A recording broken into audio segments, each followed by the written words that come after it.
have the mission of projecting educative content, faith content, political content, and in a way of changing the narrative in our society, passing a message in the language that people understand.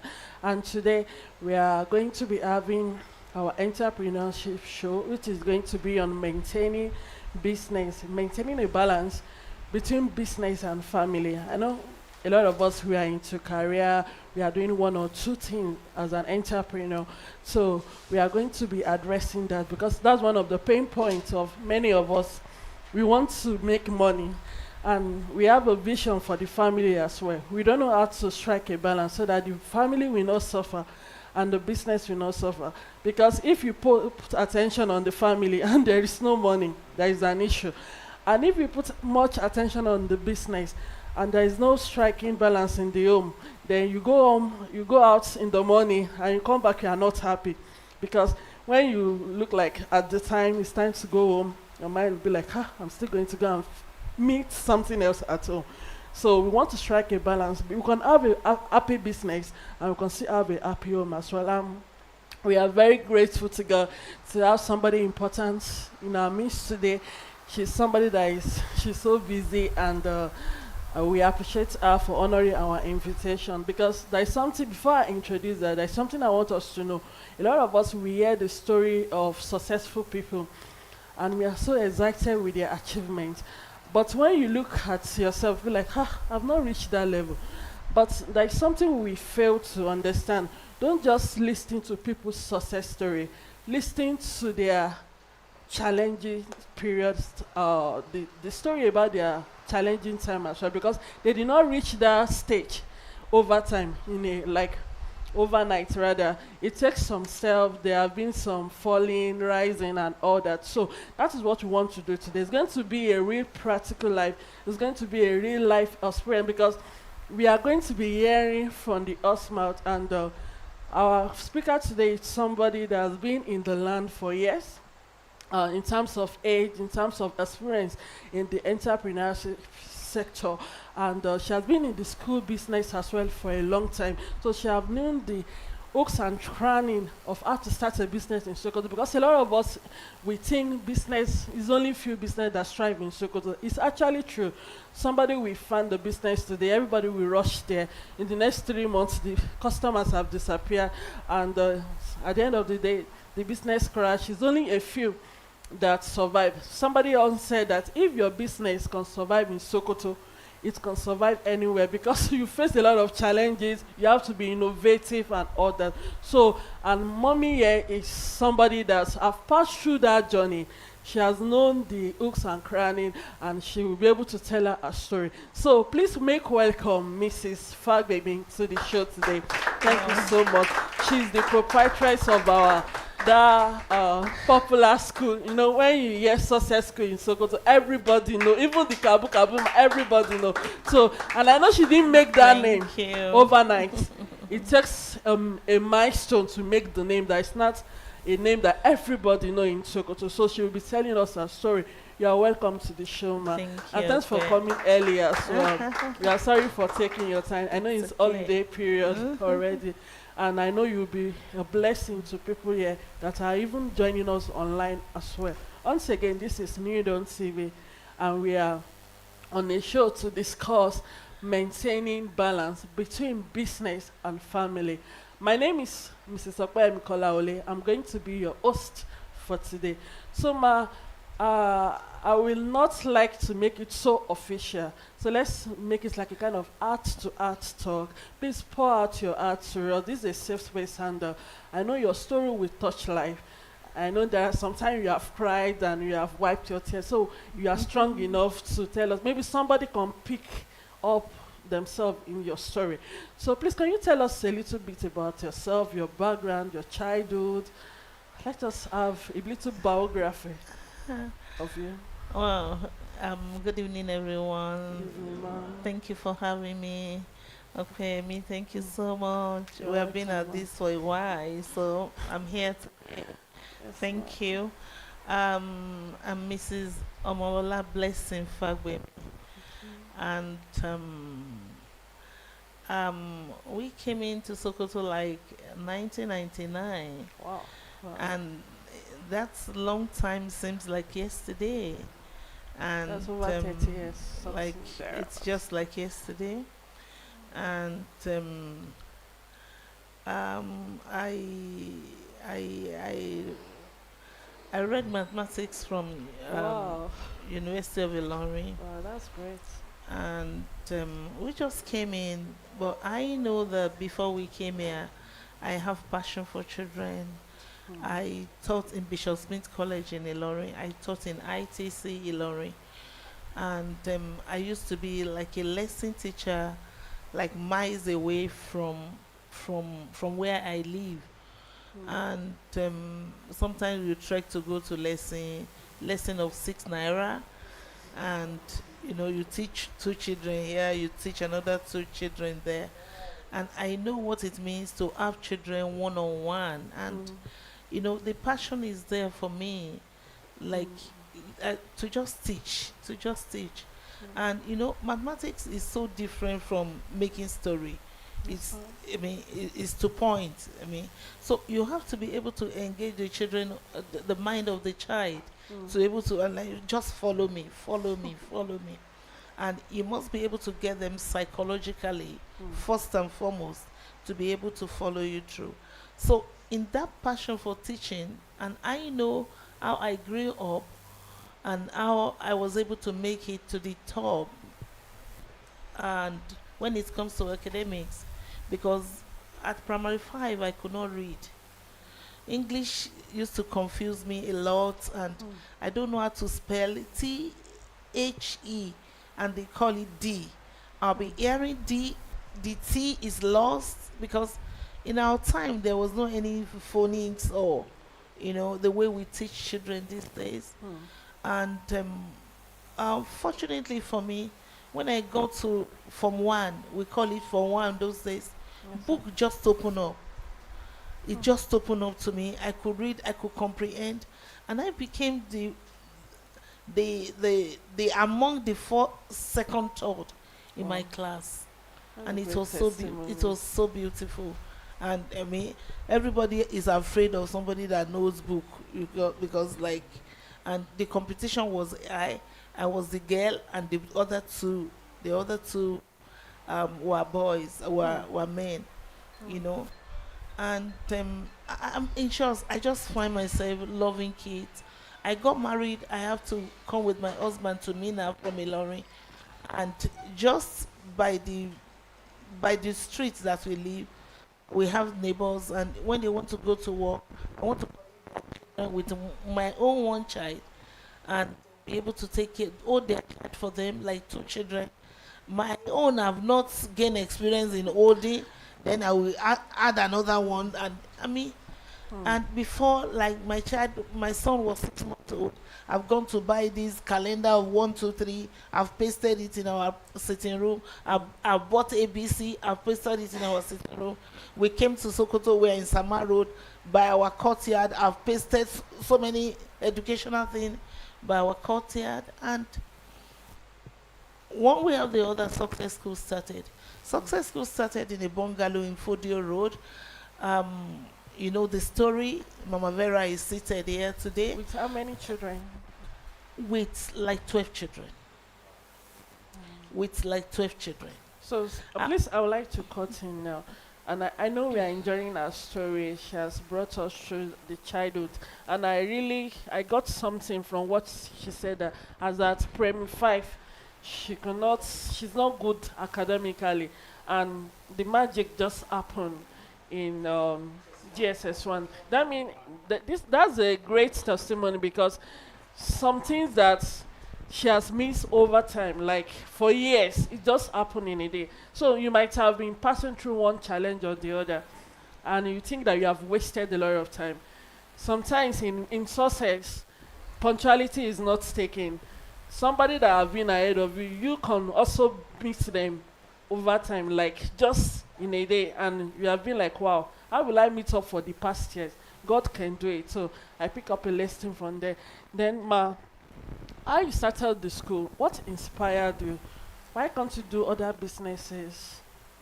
In Sokoto, what inspired you? The truth is this: I've been a teacher, and Mm. I've been coming. If you want to think of money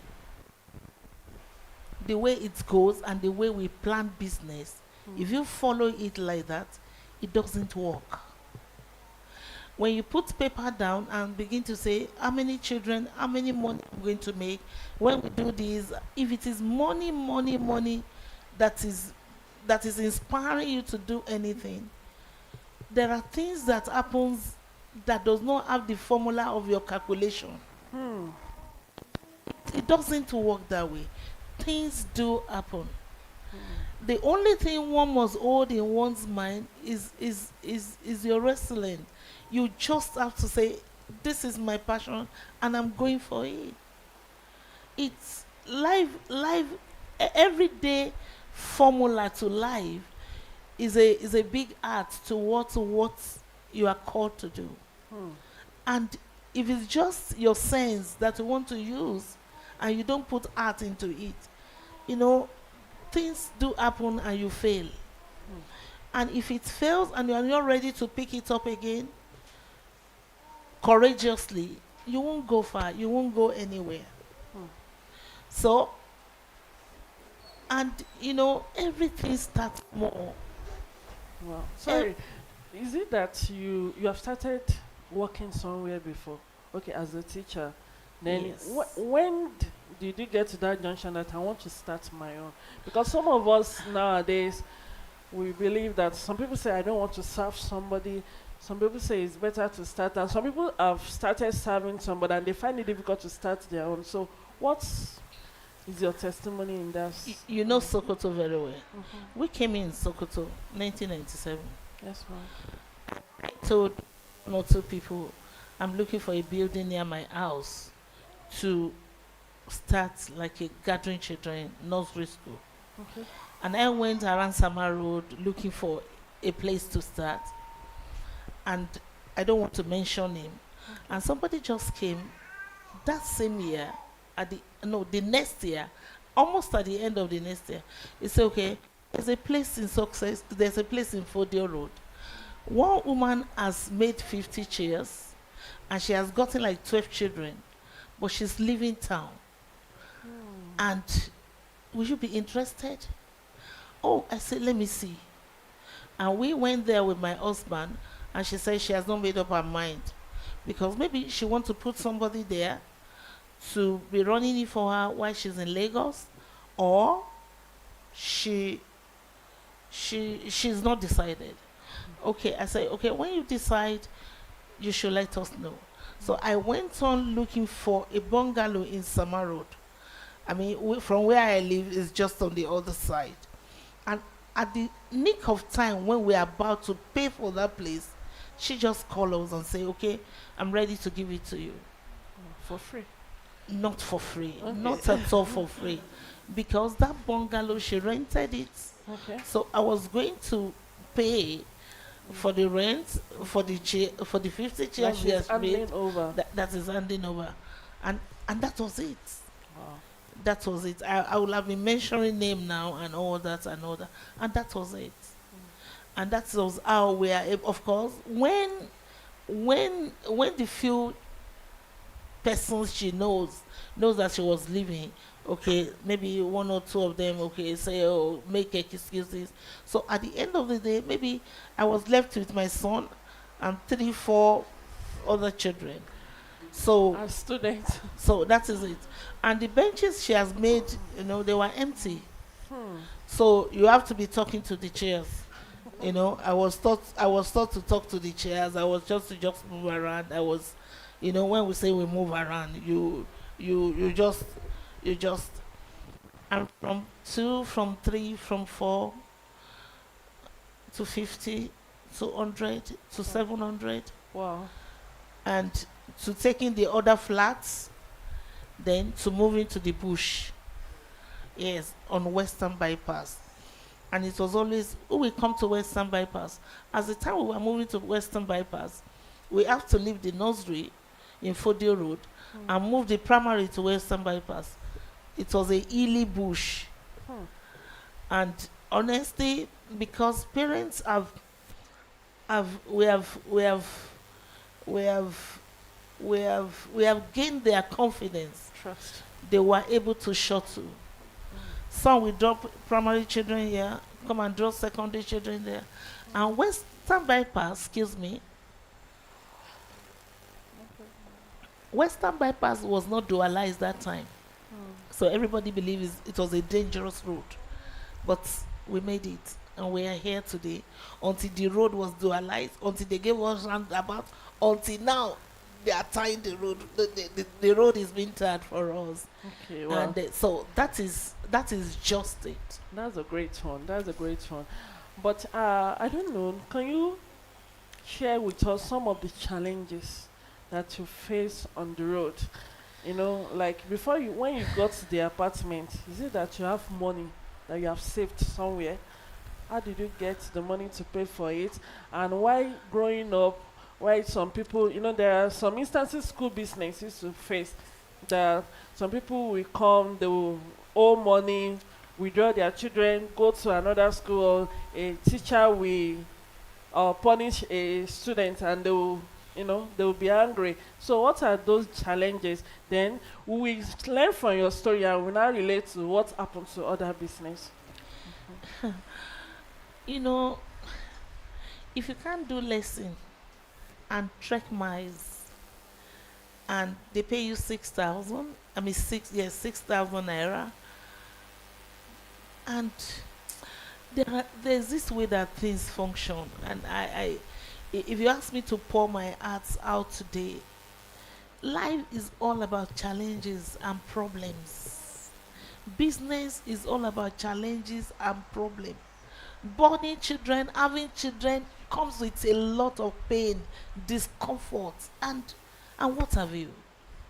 In every aspect of life, there's no that aspect. Even if you want to sell akara, if you want to sell akara, will you not wake up early in the morning 5 a.m. and wash?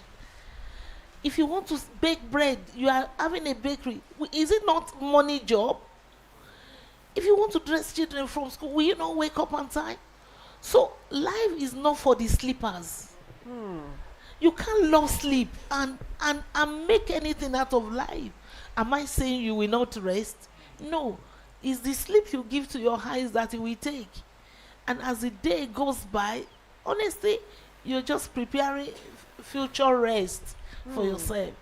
And you know, I just say, it's the sleep we give the eyes that it will take. Please, the eyes will manage. And honestly, inside of what to do, if you find rest in it, you are going to be healthy. You are truly So going you to are be trying to say healthy. that whatever business or anything we want to do, it should be something that give us rest at first, that we'll have passion for. Exactly. So no matter the Exactly. challenges, we can cope. Exactly. But if it's not some, maybe we just see our friend doing it and we pick it up, it might be so challenging. The greatest thing is, you know, people talk about making margin. Like, let's make margin, let's make margin. It does not always come that way. You may not make margin for 1 year, for 2 years, for 3 years. Because if you set out to sell bread on a table by the street, you go and take 100 bread. You have calculated that when you finish selling the bread, this is how much you are going to make. But you are not in charge and in control of how many people will come and buy that day. You are not in control of that. So everybody that sits down by their bread or by their shop, they are not in control of one thing. It's a sitting down of faith. Whether Sitting it's down of faith. FAITH or FATE, it's a sitting down of faith. That somebody will pass by and buy. Somebody go and cook 2 plates of rice, 1 plate of beans, make soup. You don't know how many people will come and buy. But sit down there in faith and watch. Sit down there. Let's note that So word. just put Sit your down there heart in to faith. it. Put your heart to it and just believe something will happen. And you know what? You know that this that I do, people need it. Okay. I want to help somebody. I want to give something. You know, when they say give and it shall be given to you, President, what are you giving? It's not money. You are giving service. Hmm. I stand by the gate every morning to collect people's children in trust. And what gladdens me is that, oh, somebody trusts me to give me the child. It's the child, oh, it's not dog, oh, it's not tree, it's not bread, it's not his shoe, it's child. And they can leave their child with me for 6 hours. Then I have to be taking care of those children as if the mother is watching, because I want to gain their trust. I don't want that trust to go. And that is why Success School don't do much adverts. If you bring your child and we handle your child, you are our adverts. You go and Refer us. you just, they will tell. They will tell. And that is why most of the time I call for Success School Family School. Because when those children gather, their cousin, their uncle, their I mean, like, you can trace all of them together, and you see Almost it's the one lineager is coming. is one big family. Wow. And that is why when mothers come in the afternoon to pick them up, when they are talking, they are okay, we see, it's a family school. Okay, thank you so much, Ma. And if you are just joining us, this is New Dawn TV International, and we are on the show where we are talking about maintaining a balance between business and family. And here with us is Mrs. Fagbemi, is one of the oldest proprietors in the school business in Sokoto, and she has gone a long way. So, and she's telling a story on the show. Ma, I want to ask a question. Is there any, can you tell us a practical, like a specific worst experience in the journey of this your school business? Something that you can never forget, and how did you handle the situation? So many things. Can you tell us one? Now, I've not said some things that are important to me. Okay. We give education, and by our motto and mission, Success School is education for transformation. So we start by understanding and helping child psychologically. So when you bring your children, it's not what we want to teach them as per academics. That Not is first, ABC or not that. Hmm. A child psychology. Hmm.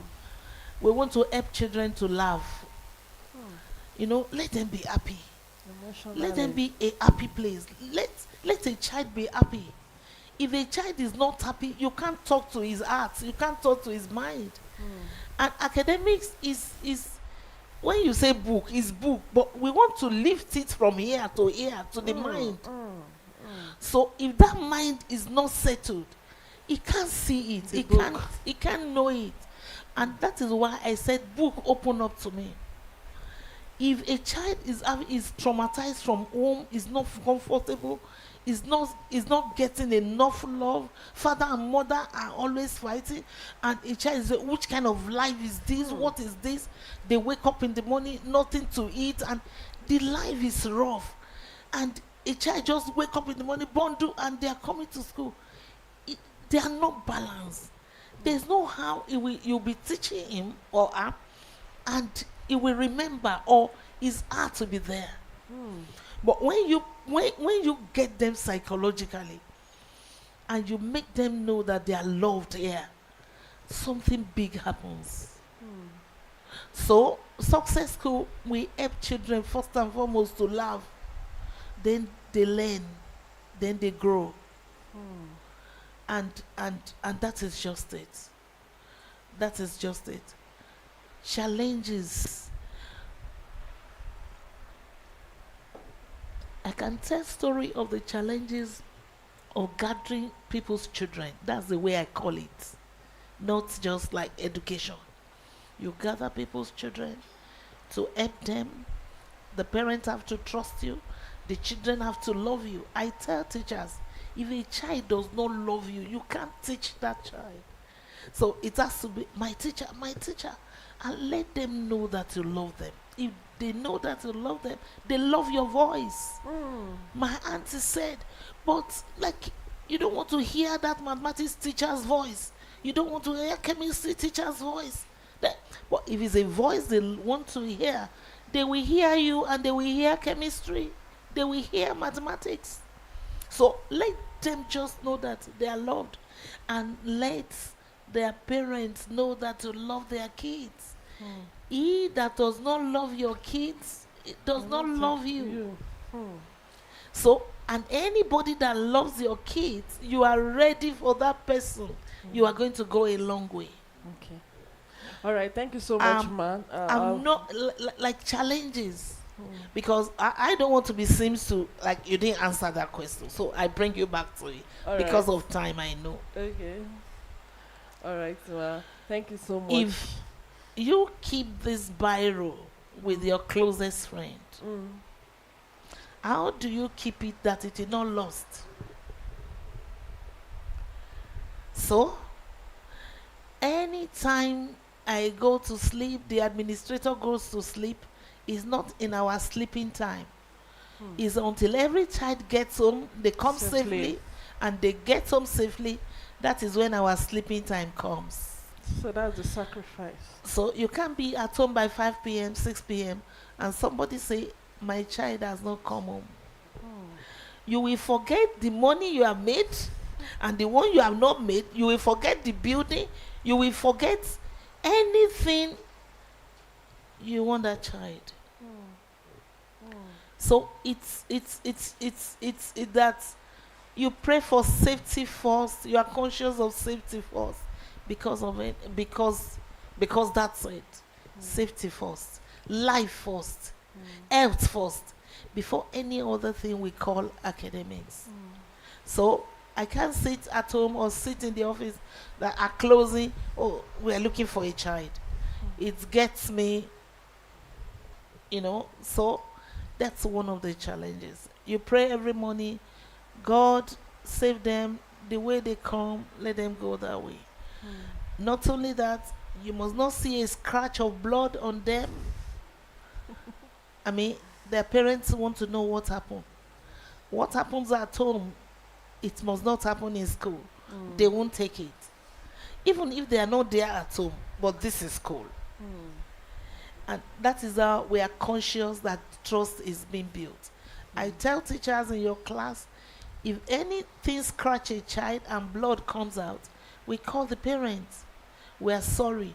And it's so important to me that you show the parents, you dramatize to the parents, you happened? let them know what actually happened. Because sometimes they say, oh, something happened. What happened? How did it happen?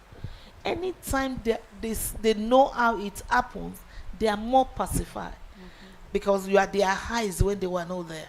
And you can tell them. And I tell teachers, please, we have to tell every parent the truth. Whatever happened, however big it is. And with the guardian angels, we are always thankful to God, and we are trained to be very careful with those children. So then the most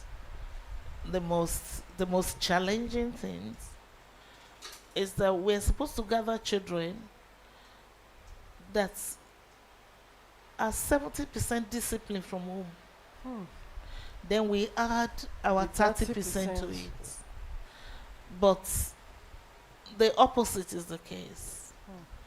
Maybe the discipline from home is no longer there.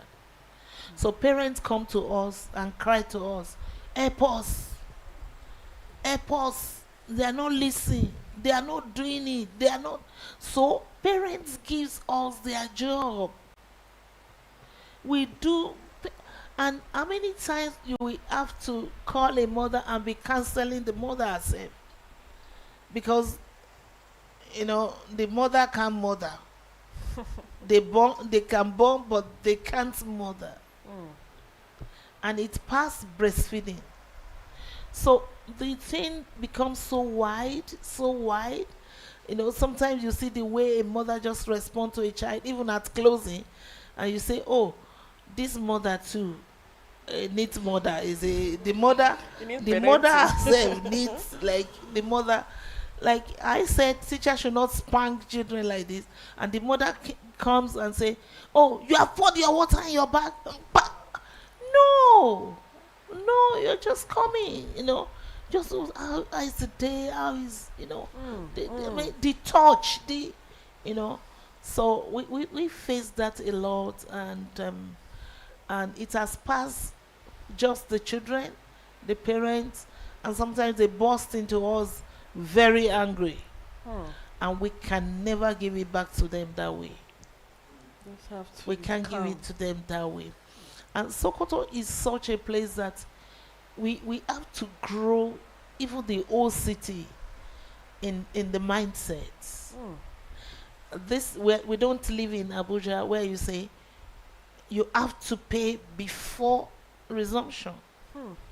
Actually, some schools you show your payment before the on the first day. The first one. Sokoto is we grow together, and you grow you business is by relationship Mm. Mm.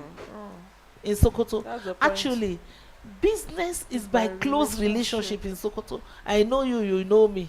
So they prefer to patronize those that they have confidence in, and And they they, know they are each other. giving leverage. Like, Mm. okay, some parents pay before we resume. Mm. But 70%, please, I'll pay next week. I'll pay in 2 weeks' time. I'll pay end of the month. And end of the month comes, you don't see them. You have given the service. And end of the month come, you ask and say, did he no work? Oh? So you have to be patient. Okay, if you say 70%, 40% of the students will not come to school because they have not paid, and time is going, we have curriculum to cover. Hmm. Will the teacher stay to pay them when they to teach To them be when they teach them. pay? Mm. It's looks complex sometimes, and I mean we just have to continue to, excuse me, the relationship you have built. We just have to have wisdom And no to be able choice. to maintain it, pacify it, and just And yeah. and just be going on and endure. Mm. It takes a lot of endurance. Mm. There are laws Endurance. that, like in the general setup, there are no strong processes when it comes to how things function. Like you are selling akara, even bread. Somebody, your church member, just come, give me 2 bread, I they come. I'll pay you later. I'll pay you later. You can't just, and you meet in church yesterday, you meet in church Wednesday. And the person is looking at you as if something never happened. Like, you can't, no matter sometimes the policy that is on ground.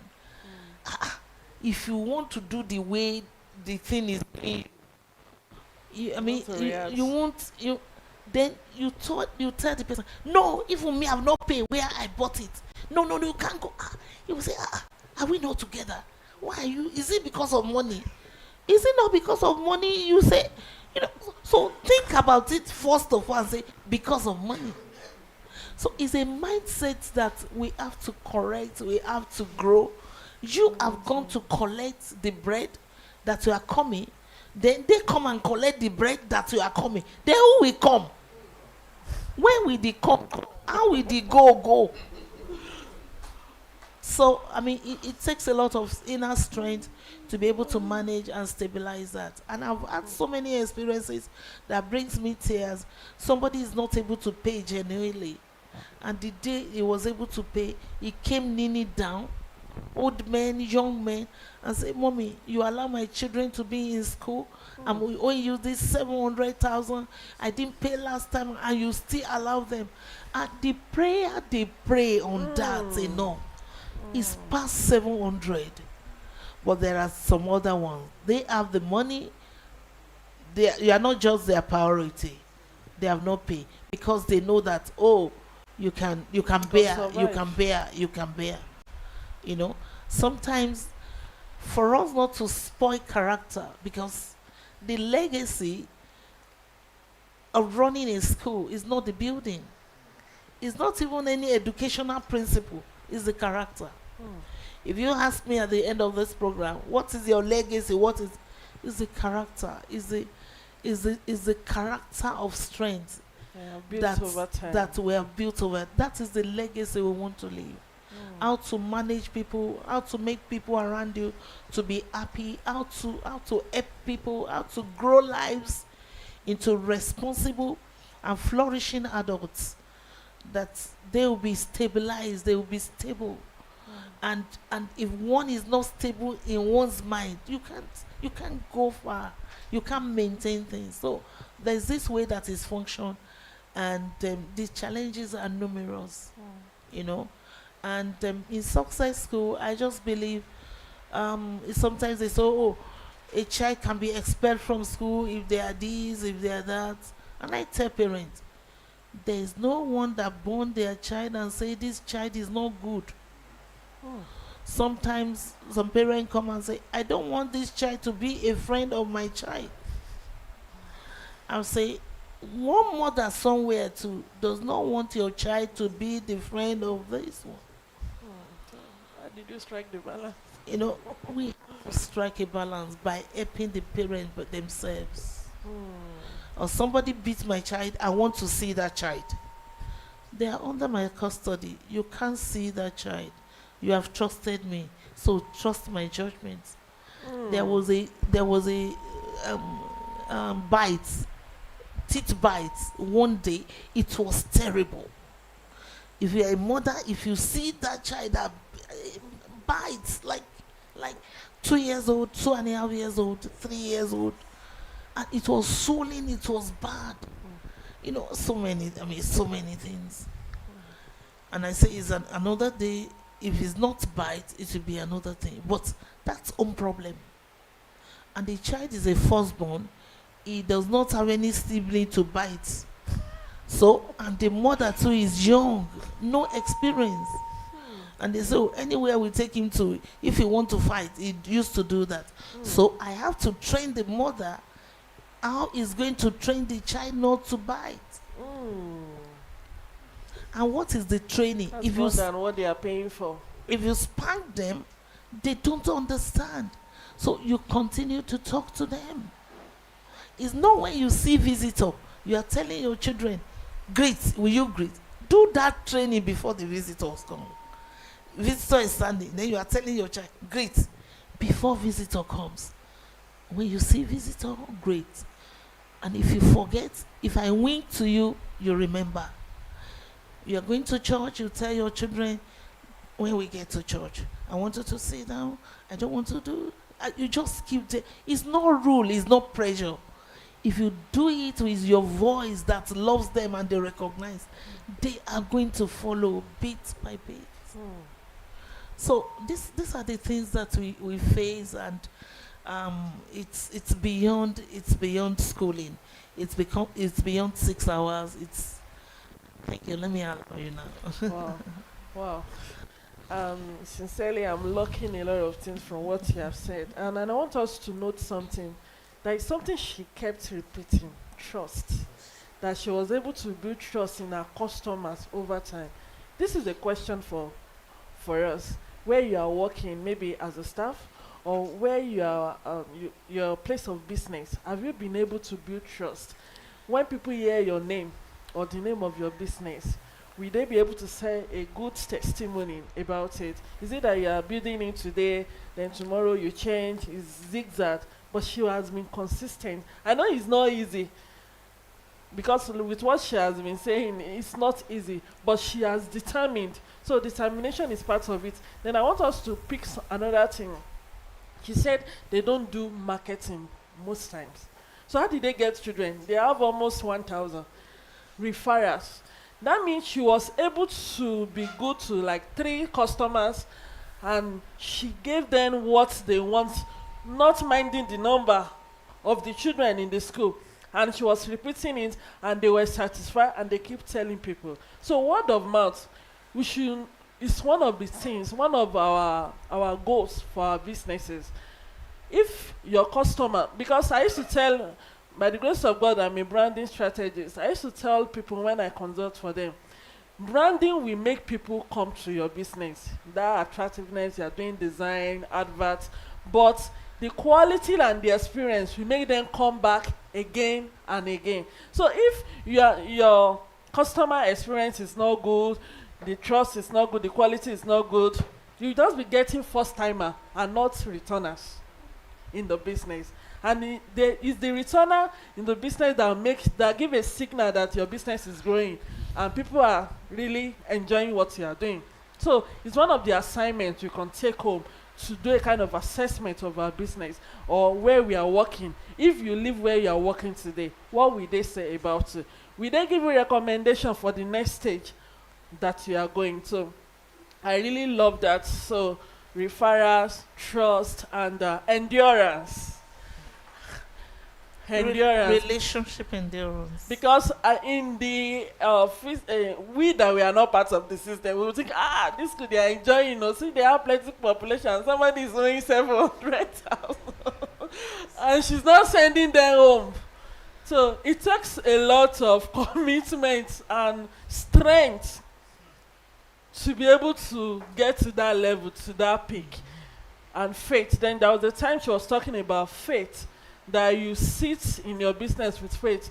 Whether customer will come today, they will not come. You don't know the kind of people. So, and I think she was able to help with her prayer over time and all that. So now, Ma, what I want to ask you now, you are a woman and you are successful.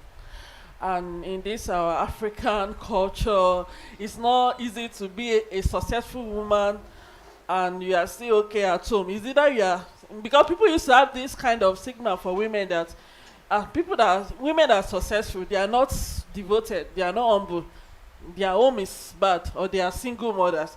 So how were you able to cope along the journey, managing your home and your business? You know that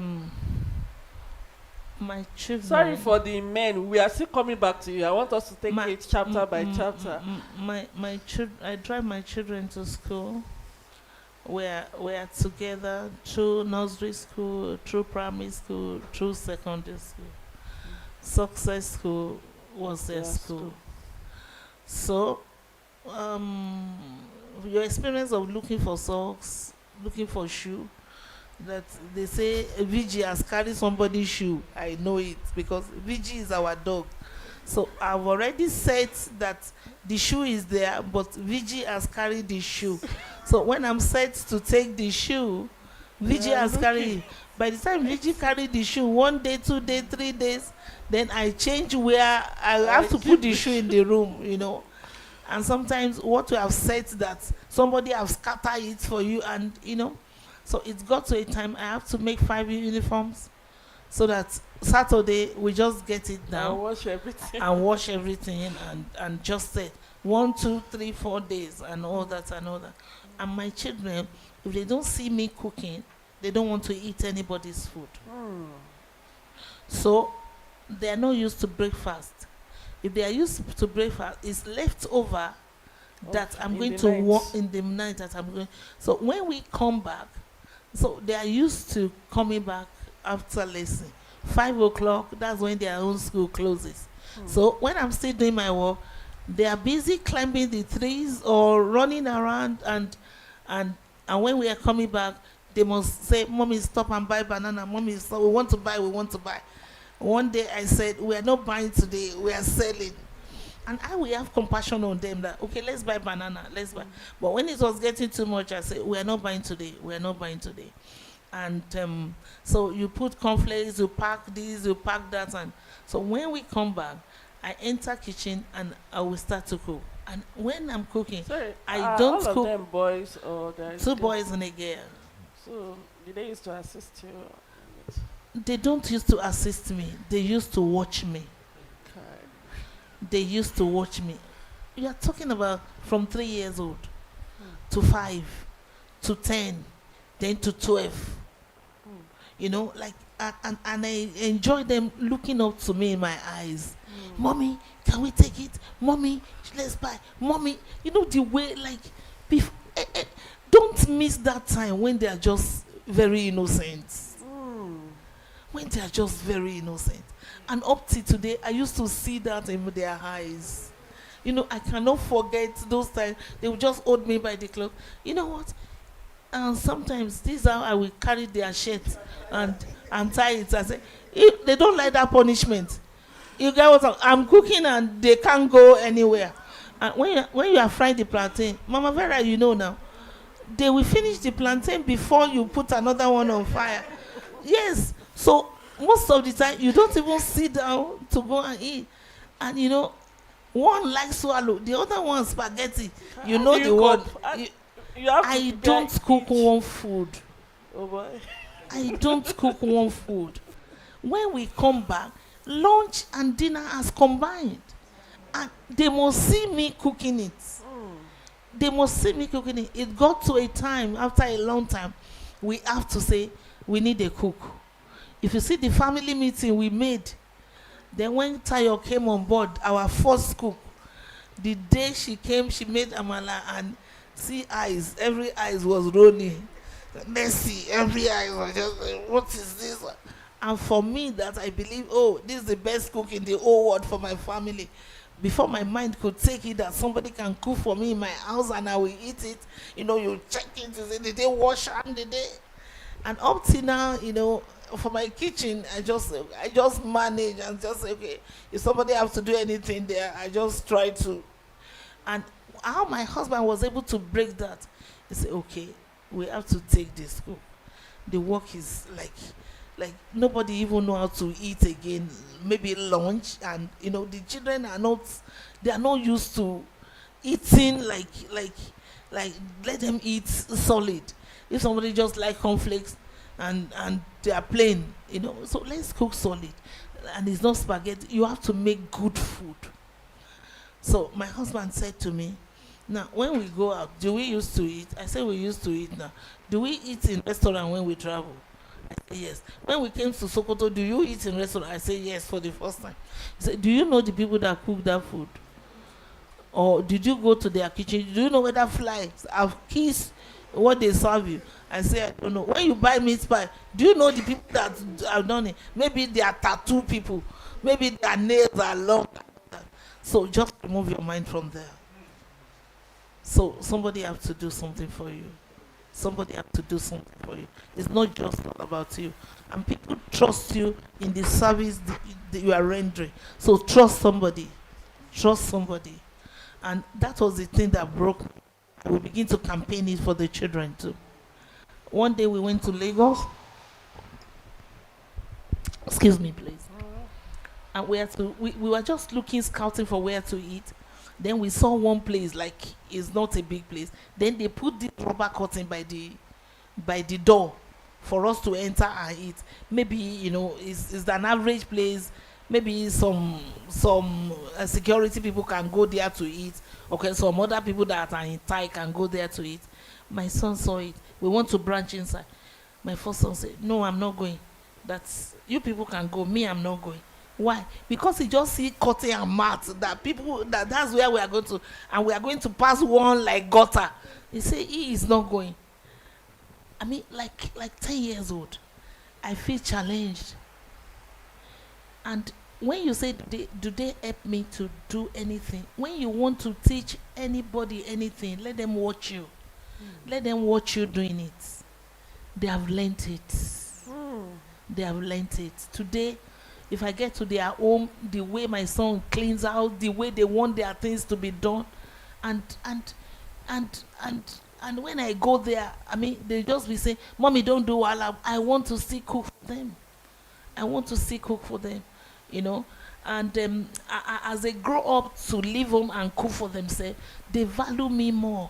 So, Mommy, this is how cooking is, There was a time my son called me, "Mommy, that's your egusi. How do you make your own that the thing will not flat? It will have koro like this." Because it's Jamie, I just pour it. I mean, the day they only want to cook now, he will use the whole week to plan it, then another week to cook it and put it in the fridge and all that. They do that a lot. Then I make a lot of frying steak and all that, and my friend, my best friend, she's just into a lot of things. Maybe she's watching me some right now, and it has been an awesome moment so far, and this is New Dawn TV International once again. We are a media station. We do content creations. We help businesses to gain visibility through advertisement. In case you have a business in the house and you need a platform to advertise your business, or you want us to do the video for you, you can air it on your social media page and all that. We are doing that. Or you have an event and there are a lot of people in other places that you want them to attend and they don't have the means of coming physically. We do a kind of something we call event without border. That's streaming. So we can stream your event and people in Lagos, people in Canada, and they will be watching the same event with you in Sokoto, and it's going to be a nice one. It's not only seminars we used to stream, even a wedding party you can stream it, a burial, a birthday party you can stream it, and as at a token then we have this beautiful studio if you want to do some podcasts to be airing some of your content. We have some people here to help you professionally. So on the show today we are talking about maintaining balance between what and family. Thank you. I want to just know whether we are following. And this is Mrs. Fagbemi, the proprietress of one of the best school in town, Sokoto's Success School, Sokoto. Ma, I want us to digress a little bit. Why you are maybe when your marriage was coming up, is it that it was rosy at the beginning? Because everybody wants that success school. I know the first time I came to Sokoto, I was asking my husband, where is the best school in Sokoto? And that was the first one he talked about. And the first day I entered the place, I was like, this one looked very beautiful. Even if a child did not want to cope, the environment, the wall morals and all that. So, is it that it was rosy? Why coming up? I hold that point. I just want to make a comment on the last thing I said. Okay, When your house today helped me in the kitchen and I said they don't help me, I don't want you to go with that as per. Oh, so I'm talking about 3 years old, 5 years old. Okay, And so as they grow up, I mean, we just do some little things together. One day somebody wants to cut something for me, the hand has cut and all those experiences and all that. But I want to make that impression that, I mean, at all those age, sometimes your child finish eating and you are passing. I take the plates. It does not start from take your plate and you are so hard. It doesn't start from I pick the plates for you, and right now who picks the plate for me? They are ready to take it. They are, they are just build the hearts, because today you want to correct something that you want to put into their future and you are hated for that. You love and love and love kids until they hate you. You want their future to be okay. You want them to be morally sound. Then you are beating them before they do not wash plates. They hate you for that. So communication, because that is what is going to come to. As you ask me, as well. The key thing about family is communication. And you can't say you love your family without knowing how to communicate. What communication means? I mean heart-to-heart communication, not commandments. Not commandments. Because you have not even finished doing 10 commandments, everything God asks you to do. Then you are always complaining. They don't hear word. They don't hear word. They don't hear word. Sometimes I tell my teacher, do you hear word?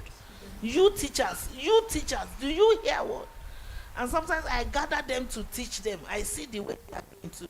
I say, so if your student is doing this, you complain.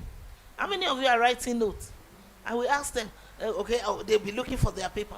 So your student, they're not right. So like communication is the thing. And how we do it, we have to learn it. Between husband and wife, if you get the strategy of communication, the voice of communication, how to put yourself into your word, your heart into what you are telling, your love, and you want to love truly, I don't think we will have much of the problem we are having today. And there's a lot, every human being loves themselves selfishly. But if it's something that you just want to pour your heart to this person. You like you love your family. Like I love my husband. I love my children. And sometimes I want to question that love. Can my love take this all the time? I love you, baby. Love you, baby. Love you. What can your love endure? What can it take? See, I can't take that. So this love can't take that. We have not gone far. This love that you are just I'm not is okay. When that love is tested, will it stand? Somebody was quarreling the wife because he pressed the toothpaste not from the bottom. You know that toothpaste that is steel, or that is not rubber. That he has messed it up. Then quarrel started because that we used to press it from the bottom. She pressed it from the Middle. middle. What is that? And somebody will say, "Oh, okay, hygienically we cannot use towel together. We cannot. You can do kisses together. You cannot use towel together. Which one is greater?" Like, so it takes understanding. It takes deep understanding to be able to understand love and grow in it and communicate. So everything is communication, and there's nowhere you will say family, my family. That the thing that is seated in the center of it is love. It must be love. And how do you express such communication? Your husband didn't talk before he married you. He talked. He communicated. And what did he communicate? He communicated what was in his heart. So when you get to know that, you get to know, people get to know how you think about them. You get to know how people think about them. That is the time you say, I've known this person. And that is why you'll be querying yourself, what can this person do that I will not want this person in my life again? What can your child do that you will not want your child in your life again? How much thing can you forgive? And sometimes we deceive ourselves a lot. We want the child, we don't want the mother. We want the child, we don't want the father. How come? How come? So when it comes to family, home, it's communication. I don't know how many times my husband calls me in the day. Okay, I leave home after 1 hour. High school. He knows I've reached. I'm just checking on you. After 2 hours, I'm just checking on you. And a lot of things I have to face. If I'm very angry, that's the person I call. And I say, since I tell you now, I think the thing has gone down a bit. You know, because I must not mess up there, because I'm sent. I'm sent. And for us, like anything we do as Christians, we are sent. We have a master that we are going to report to. And we cannot mess up. So, who is that person that can talk to you? We calm you down, or we cheer you up, or we just encourage you. Because I said, if somebody needs something from my husband now, they should come to me and say, talk to your husband, isn't it? How come I'm looking for somebody to now go and help me talk to my husband? You get it? Is that we have not built our relationship over the years. Yes. Because you should know that it's the husband that can do the magic, it's the wife that can do the magic. And you know that those children, as you raise them in love, honestly, that goes into their memory, that goes to their memory, and they can say, this is who my mother is. They can say that. And I tell all the time, all those tribute that we used to write, that, you know, let the tribute be written in their heart and before in the book. And some of the ones that is in their heart can never be expressed in word. It can never be expressed in word. Communication and raising home, it will make you cry, it will make you laugh, it may make you to almost be bitter sometimes, but there's a way that you just know that you are in for this and you are in for it. So there are challenges. If you meet somebody today, your relationship starts. Yes, it may end in 3 months. Some of your closest friends in your secondary school, it's only a few of them you know how they are doing today. That's true. The one you met in the university that you think that we'll be eating together, we'll be seeing every day, you are so close. Where are they today? You know, if you happen to even see once in a while, but in your present life, you are making a new one. And when you shall be 60, you'll be making another one. I know a lot of people in Sokoto, they have left Sokoto now. But they have gone into my memory because we have a relationship. You know? So what exactly are we building? So when husband and wife have said yes to each other, they enter courtship. You have not known them. We have not known each other. And our knowing ourselves for 1 year and getting married in another year is another level. Because even you yourself, you have not discovered yourself. You have not known yourself. You are into a journey that you have not gone through that road before. And that is why when you are married and in the next 2 months you are pregnant, it messes you up. It messes you up. Because you that is like, I mean, very energetic, then you are lying down, you can't do anything, you can't smell fish, you can't. Your face is swollen. And your husband is not even, what is this? What is this? Are you the first person to be pregnant? I'm not the first person, but this is my first time. And I don't understand it. And sometimes I want you to experience it, what I'm feeling. You know what I'm talking about? So, if you are growing in love, you know that this is a road both of us have not passed through. And we are ready to learn. But if the husband is not ready to learn, the wife is not ready to communicate, there will be problem. And that is at the time every wife used to think, my husband does not love me. He has gotten me impregnated now, then he does not love me. He just waka go. And your waka waka has stopped. All your skirts, I mean, they are not entering again. All the dressing, they will be begging you to make your hair. And then things have changed. Like, are you as lazy as this? You can't do anything. You know, and you are not even encouraged. You are passing through what you have not passed through before. See, there's a plus, plus, there's minus, there's divide, there's multiplication. Honestly, mathematics pass that. When you get to the dy and the x of calculus, you will know that it's not plus and minus. You have to find formula for this. So when we enter into like a relationship, have it in your mind. I'm in a school. I have to grow. I don't know a lot. I just have to grow. I don't know this woman. I don't know this man. I don't even know myself. You don't know whether when you are pregnant, you'll be pouring saliva. You have not been pregnant before. You don't know whether it's sleep. We don't know. You don't know. So when we get there, we shall know. And when we know, we will learn. And when we learn, we will cope. And when we cope, we'll be victorious. And that is just it. That is just it. Your husband needs a lot of support. He has not passed through this road before. Your wife needs a lot of support. They have not passed through this road before. And we must be there for each other. We must be there for. It's inside marriage you learn to talk to each other.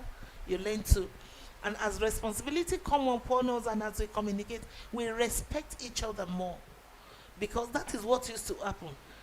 When we meet in church, we are telling ourselves brother.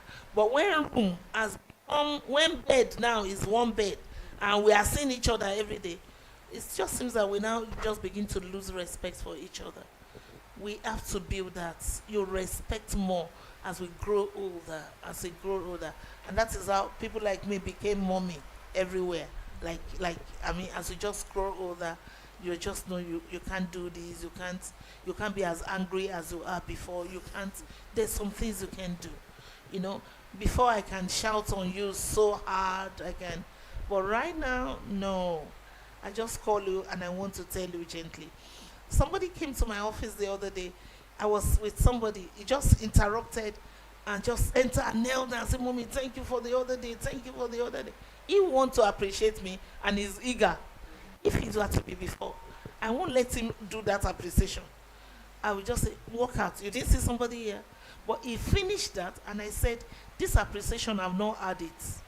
Please go and wait outside and come and do it because you see somebody here. So he went, I mean, that was nicer. It's nicer than say out. So there's a way you just find, I mean, you find a way in correcting people, in yourself getting better all the days of your life. And we just keep learning and learning and learning. Well, So thank you so that's it. much for that intentional pouring of your heart, because I know that there is no filter in it, it's just raw. But I want to still ask a question. Were you able to balance your business with your husband? Is there any agreement?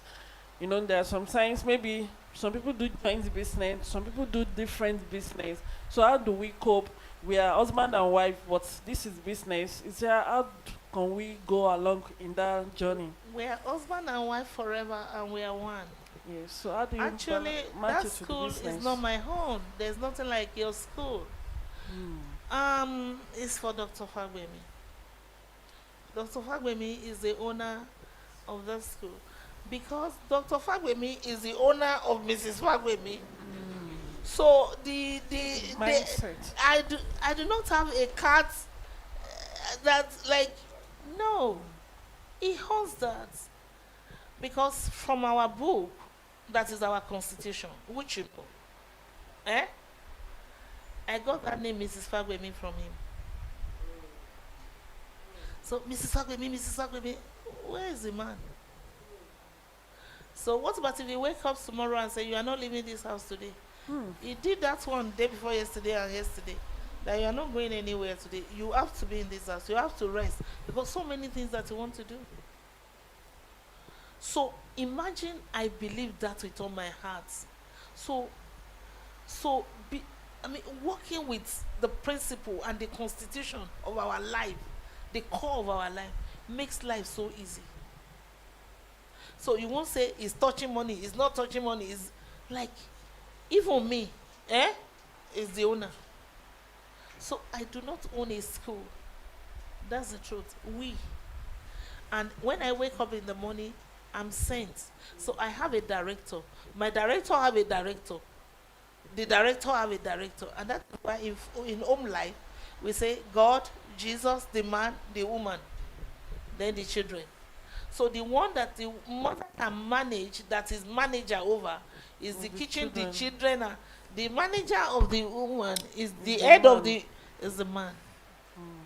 So there's nothing like, oh, I've labored in this, is my own, and what, and sometimes you even want your husband to know how hard you work. That is behind. How hard do you work in your pregnancy? Who gave you the seed? You know what I'm talking about? And you can't, how hard did you work? Don't talk about how hard you work. Don't let anybody know how hard you work. You are in there. And let grace just be covering you, because so many things you can't explain. You can't explain your pregnancy feelings or pain of birth to your husband. But just know that his love is with you, the way your love is with him. And you know that this is a relationship that God has put all of us into, to join him in creation. God created Adam and Eve physically by his hand. He molded them. Then he said, every other creation, all of you, you will join me in creating them. You get what I'm talking about? So we are generally as a home in partnership with God. Instead of God molding everybody one, he just call you, oh yeah, you two, come and join me. And that's why we are his workmanship. That's why he did not mold everybody the way he molded Adam and Eve. He called you to come and join. So when we know the principle of our book and the book of life, that's the book of life, and we walk by that, then we have the life. But it has to come with the deepest understanding. Sometimes husband does not know how to manage money. Then you that is the wife that know it, teach him. Unless the husband be ready to learn. Because he taught you how to drive car, or you taught him how to drive car. Then my wife does not know how to manage money. Teach him, don't complain. Is it not your flesh? Whatever your wife does not know how to do, teach. And from our book, if you are you must be ready to learn. Love perfect not up. Love is not this. Love is not that. If you will go by that, truly, truly, no man will come and say, my wife is not teachable. Did you find the wife in church? Then by church, by Bible, by the constitution, she should be teachable. She should be teachable. I say, okay, teacher, you are not teachable. I have unteachable teacher, so you are not qualified to. So some teachers, I will take them and say, are you ready that we will train you? Please put character into this. Put character into this. And that is why I don't employ my teacher by certificate. Because certificate is a paper and you can tear it. Has that certificate gone inside of you with the character? So we want to know. And that is why when it comes to home relationship, partner in life, it starts back in our book and by our constitution. And a lot of couples, a lot of women of God, men of God, they do not want to submit to that book, to that constitution. If we submit to that constitution, you will see that love is sweet. Love is good. Love is good. When are you happy with your wife or your husband that you don't sleep well? Even if you are not sleeping, you are just good on the bed. You are at peace. But think about the time that quarrel, you don't understand. You are just thinking about him and your whole face is just, your word is just crashing. But if you are happy, oh, this is the best person in the world I want to spend my life with. And if they go out, you want to see them coming in, you want to take care of them, have you eaten?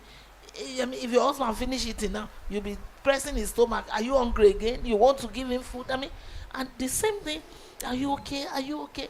Your husband cannot see your face quick.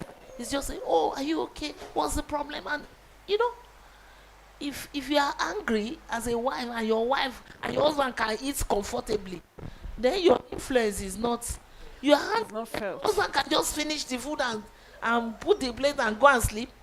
No. So let them eat your face. Let them, before they eat the food. You say, where is Sarah, your wife? Who made this food? Because they see her hand there. They see her face there. They see character in that food. They didn't see her physically. But that food talks about a woman is in this house. Somebody has added something to this food. That's it. That's it. So it's big. It's so big. Well, thank you so much, man. Sincerely, as this meeting is going, I'm getting overwhelmed because we just plan it officially, and it's like this is the best moment because I know it's not easy to get mommy. So let us get best of her now. So, mommy, I want to ask you a question again. Let's go back to the business now. We have digressed to family. Let's go back to business. When you were starting the school, you started with like 12 children and some reduced at the end of the day. And then you need to teach them like 10 subjects. And you need teacher, it's primary school, right? You started with primary school. And you need a teacher to teach them each of the subjects, or I don't know how they used to do it nowadays. So how were you able to cope with employing teachers, employing staff? So, because everything I'm saying now, let's us be relating it to our business as well. It's the same. Everybody is entrepreneur. The only difference is that we are selling different products or service. So now, and you are just starting, you need money. Maybe the little that comes in, you have to pay rent, you have to buy more chairs, you have to do more facilities, do more adverts. How were you able to cope with teachers that they just want to be paid and say, this is my certificate? If you want best of me, you need to pay me. Is it that they are coming and going? How were you able to balance with staff acquisition? Because I know by now, anybody can just say, I want to work with such because the pay is okay or the environment. But when it was small and the environment was not too okay and maybe the work is too much, how were you able to cope with teacher? What were the reactions? And how were you able to survive? You know what? If I don't find my English teacher and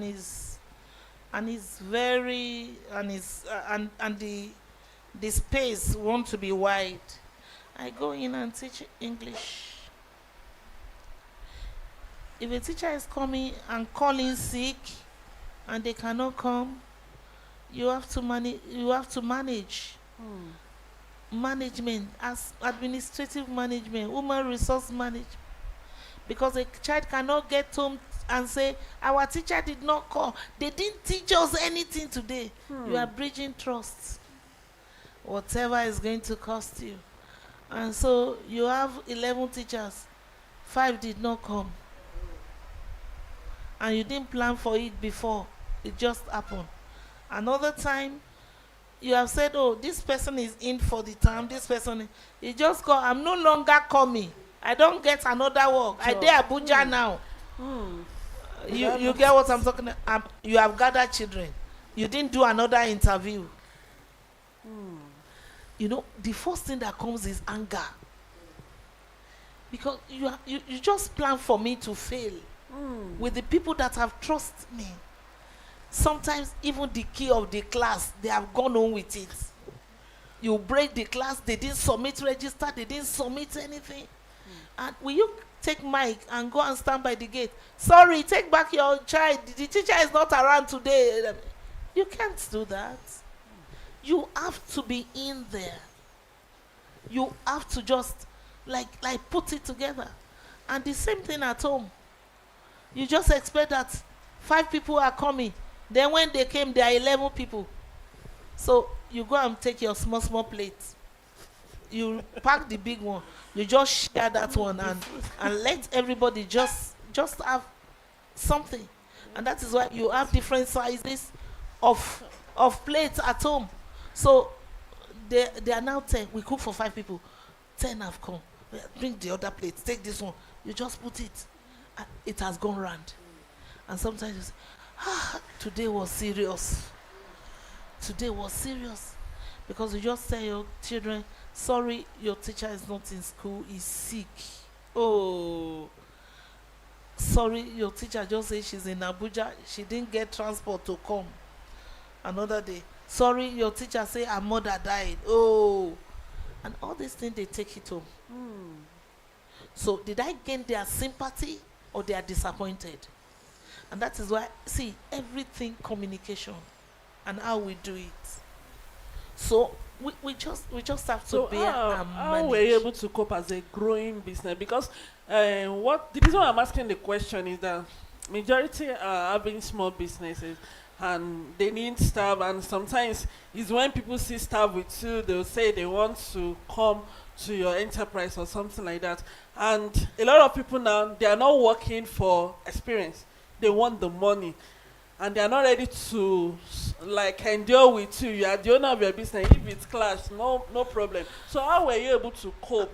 And you have your structure in mind that this is the structure that I want to build. I'm talking on a Christian network. So I'm free to say some things.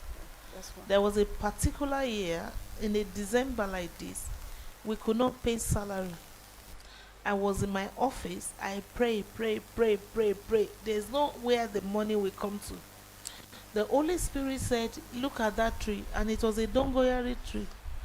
He said, go and cut a leaf and pack and cut how many, that small leaf. He said, put it, write everybody's name on the envelope. Count each 1,000 by one leaf. Put it inside. And you will get the money. And that is what I did. Do you know what? We paid that money. I like to finish testimony because you will say how. After like 3 days, my husband just made one call. And the money was sent to us. Not as borrow, not as dash, not something that we will pay back. As I speak to you right now, the indebtedness of school fees that we have for this term accumulated can pay 3 of our salaries. 3 months. 3 months of our salary. And this afternoon I was telling that when I get to school tomorrow, I just have to make some calls. That some parents that are owing, they don't know what I'm passing through. They don't even know what I'm facing. Of course, by God's grace, we have salary right now. But if we have that money, that is our Gone a gain. long way. So that means the owner is the one taking So gain. the what it will have been somewhere growing as profit is with parents. It has not come in. It has not come in. It's as if the one that you didn't sell is is your profit. So you are praying to sell it. So it takes a big heart to do anything. How you will know is that tomorrow morning, put your stove outside. Say you want to sell masa. You will be shaking. That who will buy? Who will buy? Who will? So it takes a big heart. But you know what? Don't be afraid. Don't be afraid. So you say, what about that money? Some debts have gone like that. And they have taken their children away. Yes. But some I know that it won't go like that. And we should remember that we are dealing with different situations as a country, as a nation. It's just like beating children that they didn't do their homework and the child is crying. I want to do my homework. My father did not own generator for me, so we do not have lights. You say, why is your clothes rough like this? My father did not repair the iron, so we don't have iron. Okay, did you bath this morning? We do not have water. Okay, why are you coming late? His machine that brought up, my father do not have petrol in his car. And see, you see, like sometimes I just want to cry with them. I just want to cry with them. Before, children will bring food to school, and I will be begging teacher, please don't touch this children's food. Because a child, they will pack 2 eggs for the child, like dodo, like nice food. You get it? So a teacher is trying to help and say, you now carry 1 egg. But now, even if you open their boxes, it's not before. They bring bobo, this one person. He said, drink one in the afternoon, then drink your water. They will be telling you, hardly do they bring juice. Because juice is, you know what I'm talking about. So we have to go on and on like this, and we can't begin to talk about how we are not getting enough help for Nigerian children. You know, how we are not getting enough help for Nigerian children, you know. It's all about, I mean, to child care. I mean, that's the basic thing. But we are not getting enough for Nigerian children, you know, like electricity. Things are not better for the mothers because you can't stock your food. You can't plan so many things. So who will you face to quarrel? You know how many times late coming. How do you undo late coming? So many things. If they, I mean, like you say, oh, why are you late, sir? Please, you are late. Don't stop bringing these children late. Thank God I even come. Thank God I even brought them. Please don't tell me. Thank God I see road. See, they are blocked on the road there. I mean, giving us their personal, and you are trying to help them in what they have paid for to be there on time. But so many other problems and challenges. Situation that there's no process to it. Where they don't come late for any program, the train is on time, the light is good, the electricity is there, everything it has process, it's structured. So I mean, okay, you say you want to leave home on time and wait for bike, kabu kabu, you don't know how many minutes. So except you extend it, that is when you meet up. Today you get there, you see it on time. Tomorrow, before you see, it's 30 minutes. Then, so we just have to put everything into it, like, you know. So sometimes I'll be watching out for my teacher. I want to see who comes late today. So when I don't see them on time, I begin to pray, please let them come safely. So you leave the fact that I don't want them to come and tell you everybody has fallen on bike, because when they tell you somebody fall on bike, you leave the late coming problem to face the The injury. bike. So let me. This is how we just manage. Oh. This is how we Oh, manage. that's a great one. So the last question, before the last question, please, if you have any question, you can note it down. You can write it in a paper, or if you would like to ask it verbally, no problem. But please, we must ask questions because this is a wonderful opportunity for us. And I know, believe I answer your last question of well. course, All right, you that's okay. did it. Thank you. You did justice to that. So the last question is about financial discipline. You know, as businesses, sometimes, especially if you are still at the growing level, whatever comes in, you have to put it back. Even the owner, you are just carrying the name business owner, but you don't have money left over because you don't want the business to suffer. And you have to settle the staff, you have to do this, buy more equipment so that more customer will come in. So how are you able to structure your financial life so that at least your personal finance is there and you are still able to keep up with upgrading the school or upgrading your business? So is there any structure or any formula you put along the journey that you can share with us? I've said it here today, and I know that. I mean, some school we question a lot of things. They will say, "Oh, it's not like that. Maybe you are not hard enough or whatever." In business, you can control everything.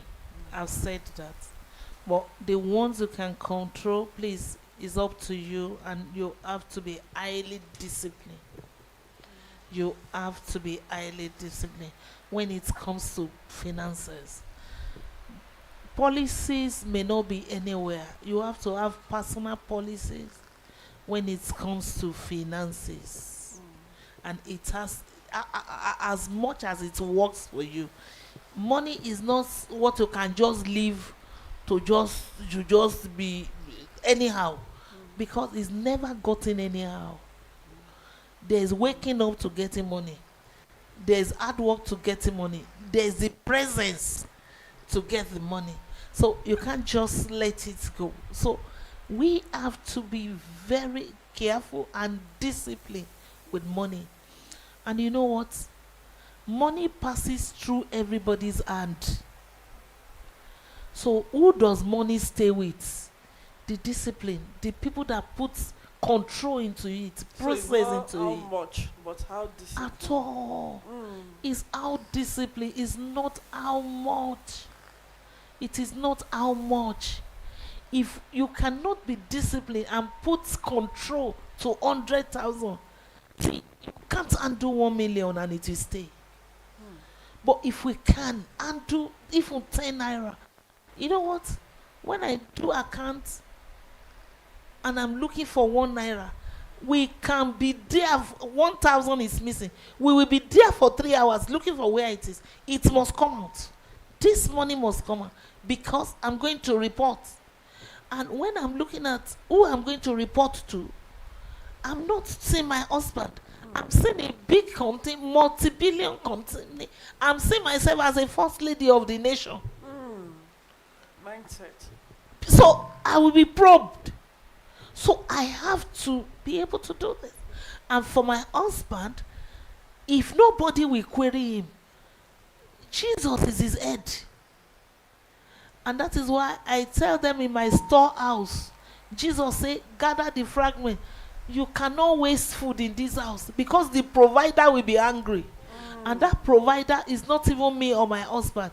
The one that gave them food to eat in the field those days, that fed the 5,000. So we have the policy and the principle of not wasting food.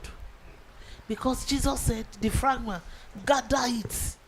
So heaven does not believe in wasting food. So you don't waste money. And you know what? There are some things that are not important to the rich, like clothes. Clothes. Your clothes is not as important as the person that is wearing it. It's the person that is wearing this clothes that is more important. And those are the things that we have to remind or retrain our mind in. That's the truth. When I was a teacher, I had 3 blouses and 2 blaskets. So they call me the teacher with blaskets. That's that. I mean, you just change the top and you are just going. It's like, you know, you have to dress your profession. Then you carry from 80,000. You have used 50,000 to buy the clothes and Yeah, see. transport. Without the, it's the person that wears the clothes that is important more than the clothes, and what you truly carry, what you put on the table. So financial management, it has to do with a knowledge, a discipline, and meeting up with your goal. And some things that we think that is a minus, is eventually it becomes a plus. Like like Mama Ewiala, she Nkonjo, yeah. she just brand herself and said, this is the way I'm going to tie my My scarf. scarf. Who changes? And that style of clothes. See, A shape. and just don't waste money on what is not important. And you know what? If you are suffering to work and you earn 60,000, at the end of the year, if you do not have 60,000, 1 month salary to your name, you are angry with yourself. You are angry.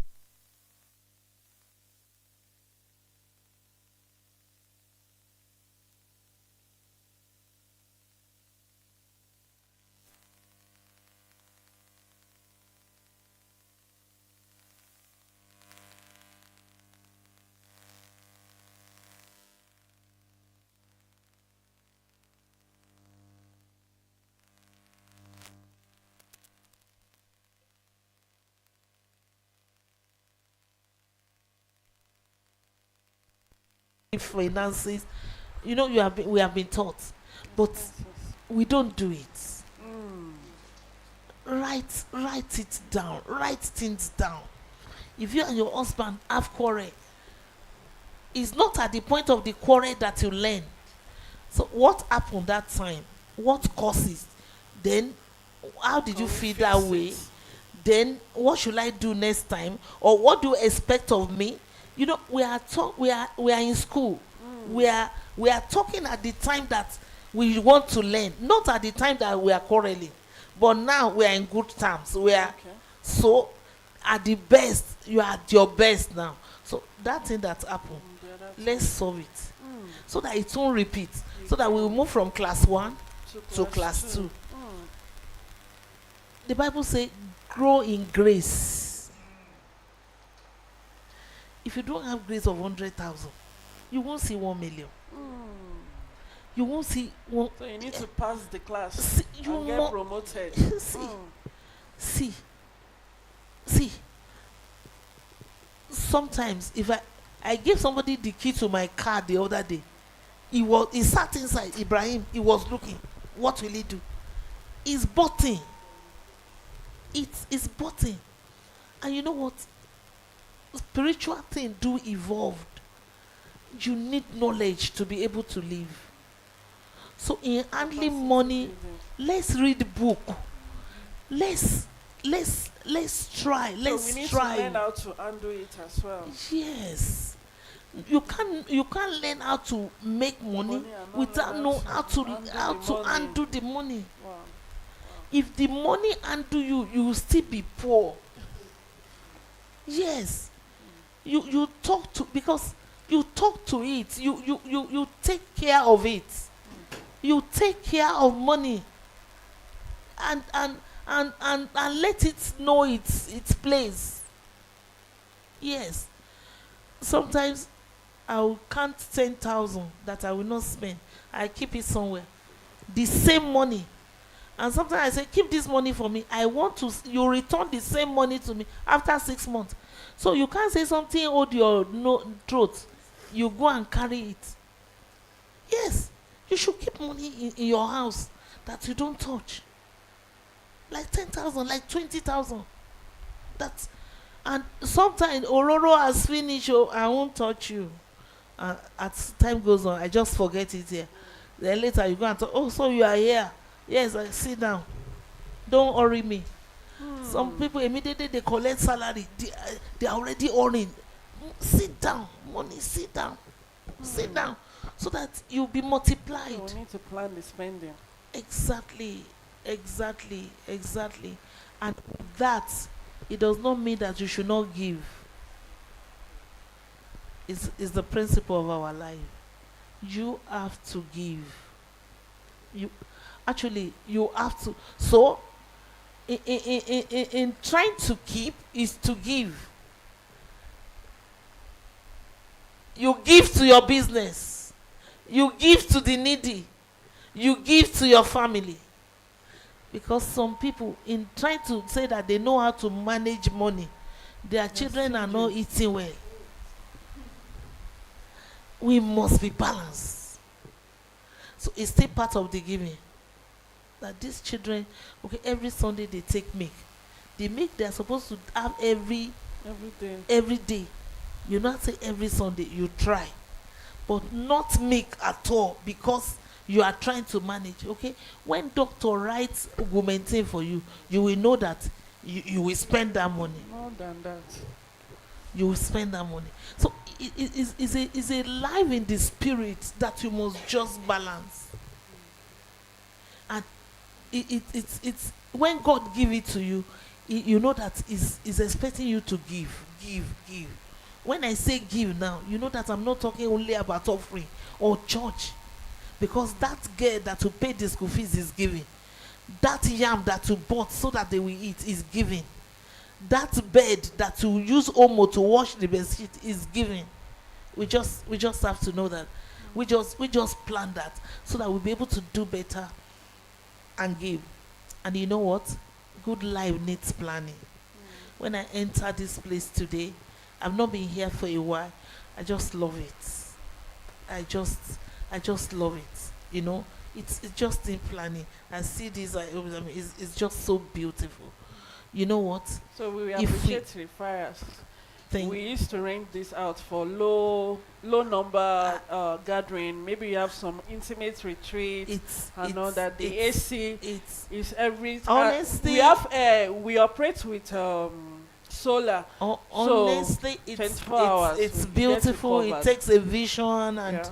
and You can bring your and it- teachers here and for it. yeah, and it takes exposure to just be here. Like it's a good And we place. have rooms as well that I they kn- can lodge. I know this place, but I didn't know it in this state, and I'm happy to find it in this state. You know, Thank you, it tells of the quality of. I mean, so it's so beautiful. Well done. Thank you, Well ma'am. done. Thank you. Well done. So please, let's just be there. I mean, I like when we mention building now. I mean, just let your life be clean. Let your heart be clean too. In whatever you are doing, in whatever you are giving. For instance, you buy bread 1,000, then it should be 1,2. That's fine. That margin is good. If you put your own at 1,4, you will still sell, but you may just sell 6 instead of selling 12. Because other people will go to, is it not Gaunama? Other people will go to. So when you just make margin and something come up on top of it, let it go. Leave it. Leave it. But if you are so smart and say, if they no, it's not. I mean, and so when I say let's be neat, let's be clean from the arts. Don't be greedy. Don't and take care of your space. Take care of your space. If you have 3 clothes, 2 clothes, take care of it. Take care of your home. Take care of those children you are raising in those homes. They won't live in that kind of home. So let them, by the grace of God, because it can only be better. But let them, give them a good memory of where they grow up. That we don't have this, we don't have that, but I mean our house is usually clean. We usually do this, we usually do that, and whatever space we have to, please let's just endeavor to just make it wonderful. This has been an awesome moment since it's more than a TV show, because it's more or less we are doing business school with mommy. And I know if we have to pay you, we'll pay you a lot. Thank you for giving this for free and for you to pour out your heart without filter, without gatekeeping. That's a good one. So now, I don't know if we have question. While we are wrapping our question, there was a lesson I thought I picked from her story. When we are doing a business, we should not just do business to sell and buy and sell like every other person. She said she didn't build the school just for them to come and learn how to read and write. She's building a family. So that means she's doing something different. There are other schools as well. That's the basic service of a school, to teach children how to read and learn. But she's trying to change the narrative, so which make it more unique among every other school doing the same thing she's doing. So in our businesses as well, let's have a kind of unique, our unique, they used to call it USP, unique selling point, that make you different from every other person selling the same thing you are selling. So that's a good one. Well done, man. So any question? Okay, 1, 2, 3. All right, you can sit down where you are. You don't need to stand up. And they'll pass the mic to you. And if, okay, ma, 4. And if you can write it as well, if you don't want to make it verbally, it's okay. So we can pass the question as well. So please introduce yourself, what you are doing presently, or what you are aspiring to do. Maybe you may see a potential customer. Maybe it's all right. And the question. Let me start by saying thank you very much, Ma. I really learned a lot. Thank you. I am by name Mrs. Mary Paula, and beside me is my husband. I can see. So I'm a teacher, but though I love teaching so much, I have more passion for agriculture, everything that deals with agriculture. Most especially that of the agrochemicals aspects, and also the rearing aspects of animals. But presently, I'm a teacher, and at the same time doing little of the agriculture. So I want to ask 3 questions. My first question. The first one I want to ask is about the children. While you were speaking, you said that the best way to speak to children is by communication. And the Holy Book told us that we should not spare the rod.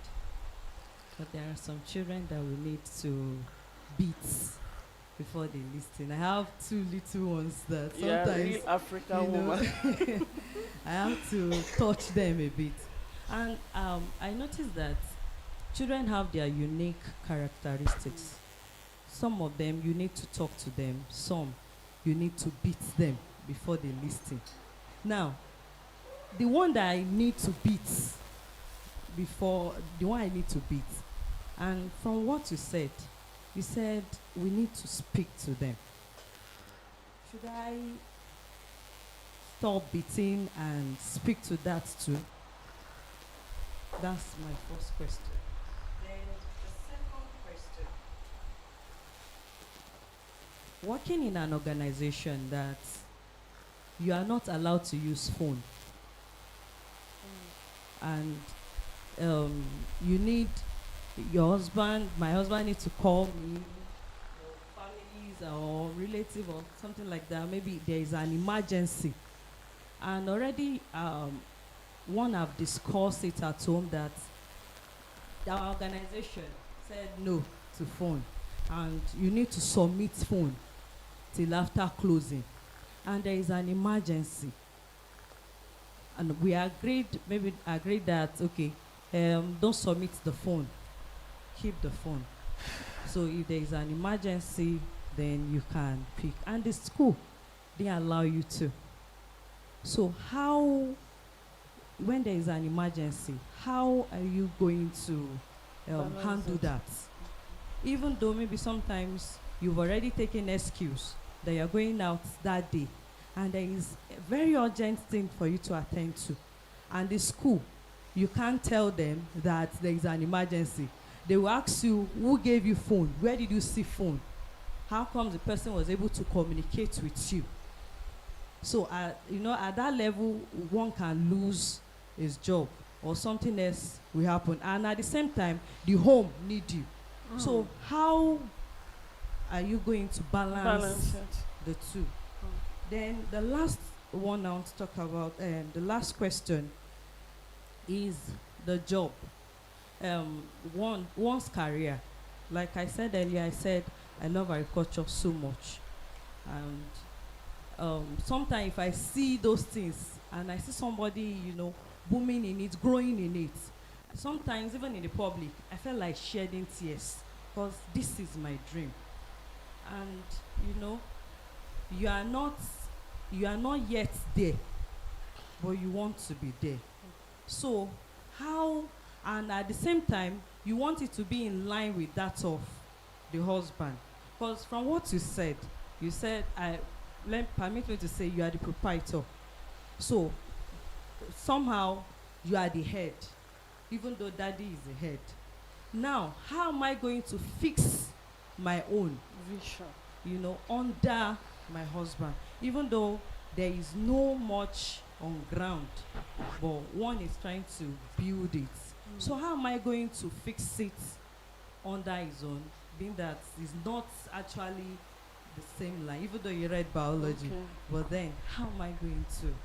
So those are my You have questions. different Thank you. passion. How do you want Yes, to yes. intertwine it? Thank you very much. So, ma, should we answer the question one by one, or we should gather I everything think together? I'll just need to be fast because like one person has me and I want to answer also. So And let us gather and everything if together. one question has answered another one, we Mm. just so let me quickly just answer it. I think it's fine. Okay, like one by one. Well, what do you think? Okay. I think that's better. No, what I'm saying is that should we take it each person you Each answer, person, or yes, okay? each person, please. It's okay. I think maybe some other people will not even ask again. The if I question just, again, maybe okay. it's just. Alright. Thank you so much. Thank you so much. Um, um, spare the rod And leave the child. and spoil the child. You beat children when you are supposed to beat them. When it's too late to beat them, don't beat them. When a child is like 1 year old and you want to collect something and he's crying, and the next thing is that he fall on the ground and is for the first time, shock him and put your hand in his buttock. He'll be surprised. You get what I'm saying? When they are sucking and they bite you, eat them. They will. But when a child is 3 years old, stop. Don't beat them. Actually, 3, even 2, don't beat them. They have sense that you don't have. The food they are eating now is not the pap your father gave you or your mom gave you. You didn't beat them when you are supposed to beat them. Because at the time that our children are young, that they will want to collect something. Talk to me. Don't shout. Don't cry. So that one enter. So there is no more. They will just run to you and talk to you. Actually, if we are in a public place, they are looking for their parents. They are not all over the place. They just want the, like, we can't be, I can't be here and they are there. It's side to side. No, people will be calling them, the people will be, but you have already, come. And those are the things that you have to enjoy. But by the time you begin to spank a 3-year-old, beat them, they are already hating you. Because you know how you were raised, that in your mind, your mother beat you, and I will be thinking, is she the one that born me with this kind of beating? You know, those are the things they pride themselves in. But it's not all those things that they taught me at home that is my life now. Because we want to teach them so that they will know how to do work. You are using this thing, grind stone. There, who has grinding stone now? Who? Even if you have one, where is the strength and the time to do that in this age and time? And that is why you can't use something as a legacy. New life are evolving every day. Those things have liquidated. You can say, my mother, those values are good in love. Is it the ashoke that your mother wore that you want to wear now? Even if you love them and you keep them, you just take them to museum. You can't wear that type now. See television. Is it the one you watch when you're at home, you want to watch black and white? It won't work. The internet will carry it. So please, there's a, see, the true rod. Okay, what about your rod and your staff? They comfort me. You get it? Where is the rod that you are carrying to school every day that is physical rod? Are you blind? So, and that is it. I mean, something came to me as we were praying the other day. They don't hear word, they don't hear word. That is what I hear from parents. And God said, if they don't hear word, I hear prayer. Are you actively praying for those children? Are you actively praying for your husband, your wife? The prayer is not church. We are fasting 21 days in the church. No. Like every Wednesday, I do fasting and prayer for my children. Like rigorous. You labor in prayer for them. I consciously. You are complaining about your wife. Do you pray? Not Wednesday, not church service. We hurry ourselves, let's go to church. My wife is in church. She's not spiritually fine. She has just gone to everybody's here in church. But spiritually, she's not fine. And you are the one that know it. My husband is not fine spiritually. The kind quarrel that we quarreled last night, no church knows it on a Wednesday evening. So, please, and you can't say I'm talking spiritual too much. It's our life. The just shall live by faith. It's our constitution. So, we put that in. Okay, be beating them when they are as tall as you. Huh? You know what I'm talking about? Like, you just have to pipe down. Because it must not happen that you want to beat them and they twist this hand. You will shout, please leave me. Because you want to hit him hard. Then, mommy, don't hit me. Like, and you know what? They are the one that will grow up to us. We cannot shrink to become them. They are coming up. So you start to train them and to treat them as adults. You because if you go to market with your friend now, you won't be shouting on each other. You'll be respecting each other. So your 10-year-old needs that kind of respect. Your 2 years old, please, will you take that cup for me from that place? Please help mommy. You don't want to help mommy? Well, it's different from, take your cup. Don't do like that. There's a way to, that they will hear you and, you love mommy? Please help her pick that cup from the floor. Don't get me You get on me. Please. Oh, I need to drink water. Oh, will help me to get water to drink. Everybody is running there. Everybody is running there. Oh, if you get my glasses, I don't know where I put it. I will give you 1 naira. Okay, like, make living a fun. Enjoy them. Make living I fun. still want my children to be here now, and I'm carrying them to school, and we are having fun. It's too late. It's too late. So enjoy the moment. Enjoy life. It's not bitty mother. And all of us, they have told us before, is that why you are shouting? Mommy, is that why you are shouting? Stop shouting. Ah, why are I you think I shouting will like pick that? something. There was a time my daughter, she did something and I didn't like. I tried to beat. And sincerely, I twisted my hand for days. So it's what she did. I twisted my hand, So and I was expecting her to say sorry. She was just looking at me. it's so hard to say. You can't raise your kids the way you are raised. The time is different. But you have quality value by God, by the Holy Ghost, by the character of Christ that you can put into them. And let me tell you, they are watching you. They are watching you. If my children are in the midst of 10 billion people, if I raise my voice, they will turn and say, that's mommy talking. Yeah. And always know that you have not done enough. All these ones, the children will kill me, or you want to kill me, I've done enough. Please, Don't know. let's do more. You know why? If you put drum down, and you want to fill it with love, it can never be full. It can't be full. You can't say I've loved enough. You can't say I've done it enough. If it is mercy you will have in love, you will have it every day.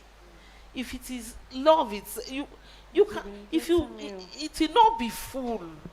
No matter how hard you try. If it's the ocean of love you are fetching water into, it will never be full.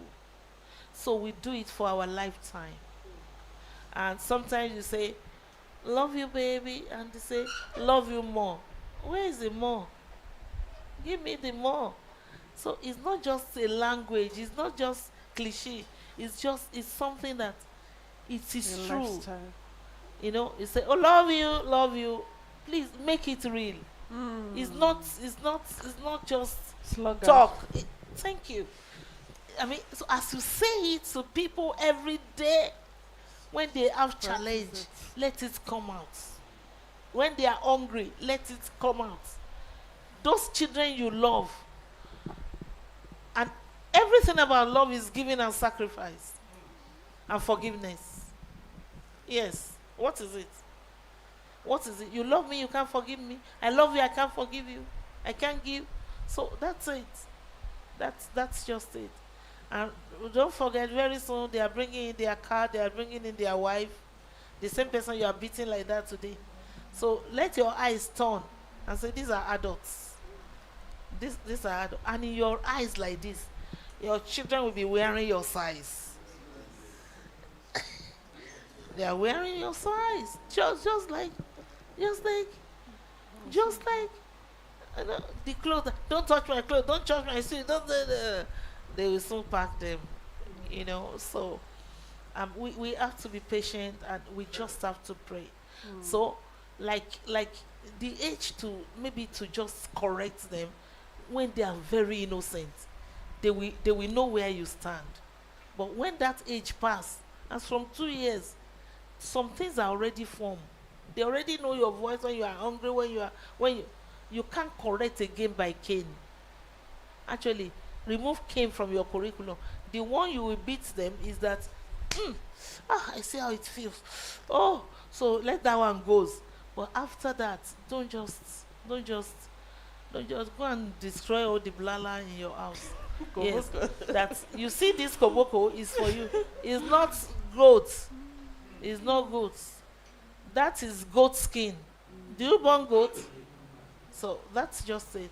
So it's a building up, and it's a mentality, and it's a mindset. And honestly, in raising them, God is truly going to help us. The number two. So, like, as from 2 years old, you start to talk to them. See, try it. When you come back from school, put your shoe there. They will take it as a project. They will be so happy. Yes. When you finish eating, help me to pick this place and put it here. They can't wash that time. Yes. Let them see you wash. Before you know it, they want to wash. You get it? Because everything to them is play. So they enjoy it. Thank you. And then the next one, you talk about what you love to do. And please, can you sell vegetable now? You go to the farm at the end back of MTA, you buy some vegetable, you tell your neighbors that you are selling vegetable. Early in the morning or after school, you are selling tomato, you are selling, and it must not spoil in your hand. You see that little beginning. So that's the way to start. That's the way to think. That is the way. That is the way. And what will that cost you? Start with 20,000. You can even do it branded. You see, what you Branded truly get egusi, in that branded this and is that. not the money, it's the experience. If you know what it means to buy there, this evening you go and buy the tomato and the vegetable, and you are watching it prayerfully. It must not spoil. I must sell it. So you are not keeping quiet. Then what brings tears to your eyes after you finish selling is the experience, not even the money. That is the truth. You see, I don't have time to talk this evening. When I came here and I see this place like this, see, when this place was bought, it was not my. See, ghetto. Ghetto. Is it where I'm sitting today? When we move, they say we are moving inside bush. Is it bush today? So, when you begin to have big farm, you begin to do tomato paste. Is that experience that provides it? True. To make And it to do your more. carefulness that tomato will not spoil in your hand, so you are not sleeping. You will cry, my neighbor, come and buy tomato. Don't let this tomato spoil. Oh. You will.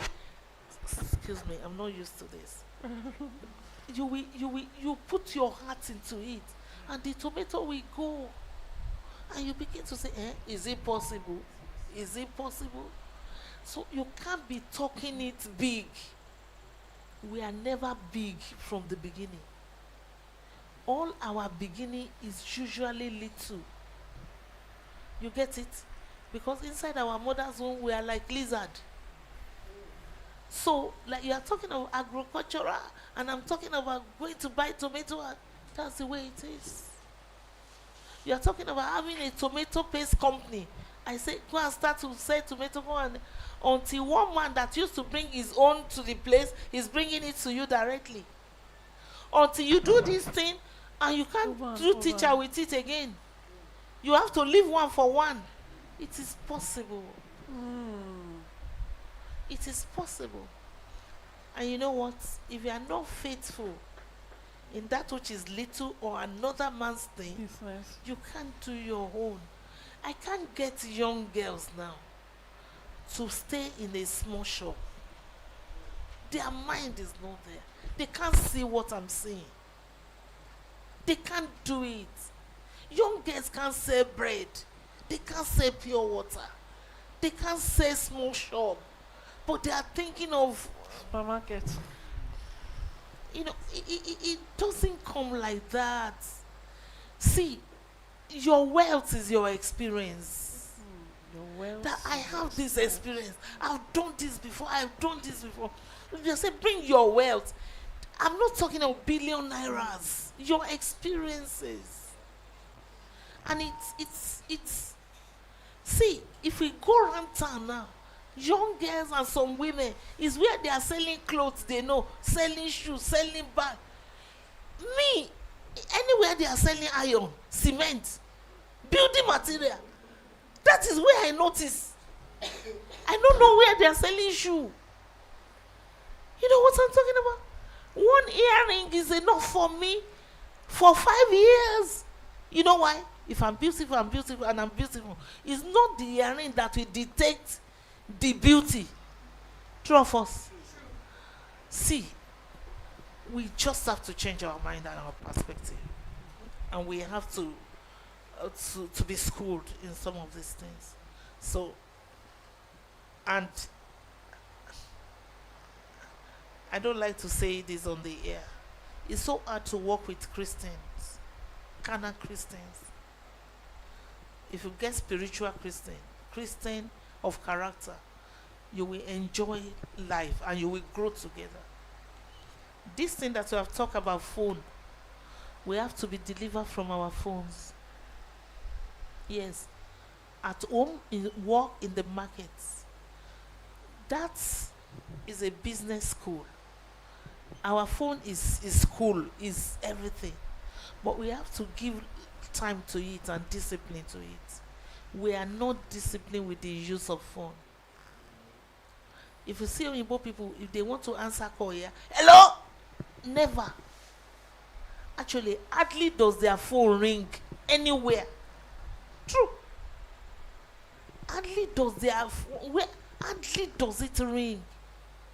And we know what we do with phone. And with having phone, we don't still have relationship. We don't have business relationship. We don't have relationship as family. You're talking about emergency. How many emergencies in a week if we are planned well? Because if you are going for an important interview, you and your husband will have agreed. We can't communicate until after 3. And if anything happen, call my manager. Then your manager with so much respect. Oh, Mrs. Aliu's husband is calling. That must be serious. I'm interested. Then they will show concern. There are some of my teachers, if they say they are not meeting a deadline, we know them for that. No be today. But if they mention one and say, it didn't meet up, I said, then something must be wrong. I have to attend to that. And it's not going to be by query. What happened that you have not submitted? You used to be the first person to submit. Say, Mommy, I'm sorry. Honestly, my computer crashed. Oh, I'm sorry. What can we do about that? In the same system. But one has not submitted. And, you know, go and ask my teachers. The dealings. For 2 weeks. You come to school, you submit your phone in admin's office. Just to tell you that I can do it and it's possible. It's extra work for us. Because we are not supposed to be treating you like that as adults. You are supposed to respect yourself. Then we are controlling phone with students. We are controlling with teachers. Because the primary 5 teacher, I will ask, and you know the way I get it. I call one girl during break. How many subjects have you done today? How many teachers have come to your class? So I know everything that is happening. They say we have had 3 periods today. What and what? Which teacher? Okay, we have had today. Which one did not come? I can have my information. They won't tell me lies. And you don't know who I will call. So I can call nursery 3. Okay. Oh yeah, come baby, come. Did your teacher carry her phone today? My auntie was talking. She carried her phone. Her phone rang again. She carried it. She's talking. She said we should be writing. Then later, she said we should put our hand like this. I'll be sleeping. Yes, that we should keep quiet. Keep quiet. They did not let us talk. Then she's calling. Then she went outside. Then Abraham fall down. Then Binta beat John. Then they will tell you everything.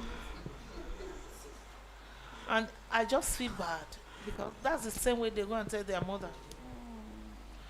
I said, which kind of misrepresentation is this? And another one, my auntie did not carry her phone. No. But when we are eating our food, she was pressing her phone. So I've known all the information that I need to know. So Christians, please be good in working place. Do that work as if it's your own. Somebody will say, I'm sick for 5 days and it's malaria and you are getting better. If it's your shop, after 2 days, you will open shop. If it's your own. So why will you not manage and come? And let me be able to sympathize with you. I say, oh, just do the little you want to do. The children will love it. And I say, please, no much noise. Your auntie is having a headache. I need to rest because see my drug. They will sympathize. And if you say, oh, please let me go and rest for 2 hours, we will allow.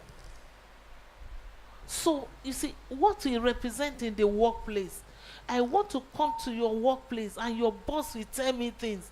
And I will say, I have a sister that knows Bible, that knows God, that wants her own business. Because you can't keep 5 people in your farm or by your F4 and they are sleeping. Sorry, please.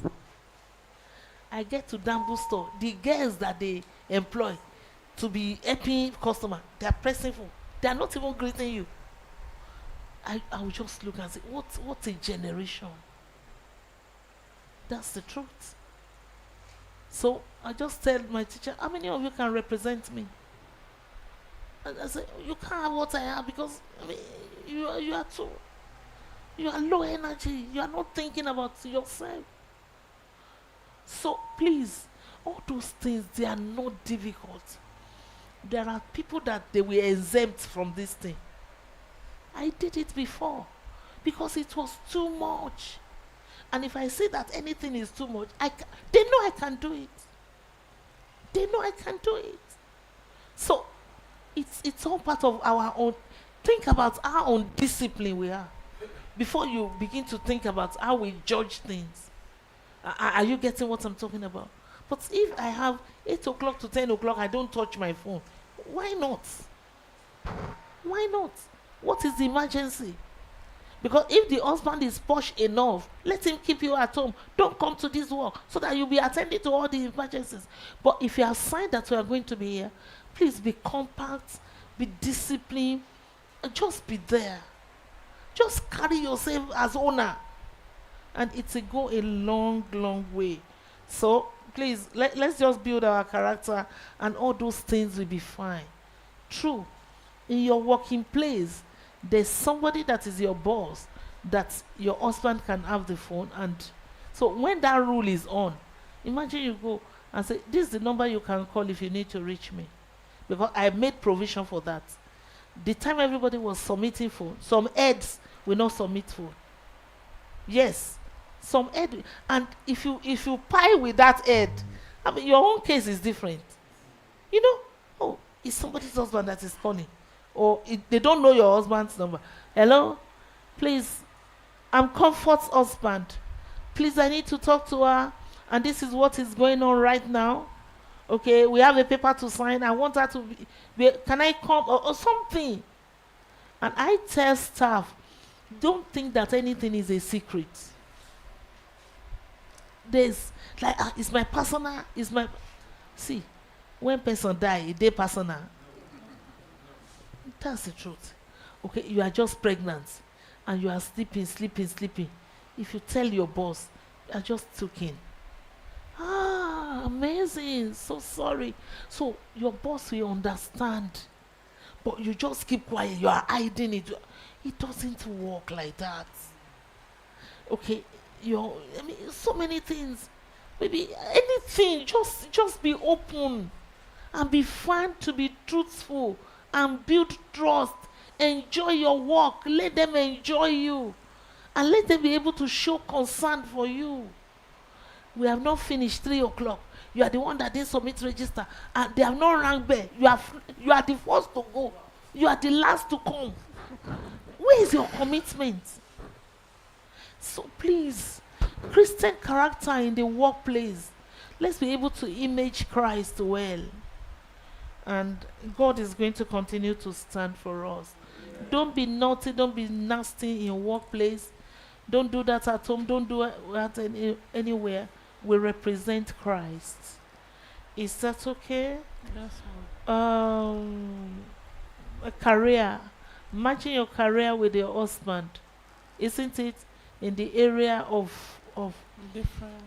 See, it's all together. And how can I describe it? Will a man ever help a woman to carry the pregnancy? No matter how you love, but are you not together in the pregnancy? So it may be that way, it may be this way. Everything is a merger. Because we meet at home in the night and he has a lot to contribute to what you are doing. I have a lot to contribute to what he's doing. It's together. It's the same thing. Because you have something to say there.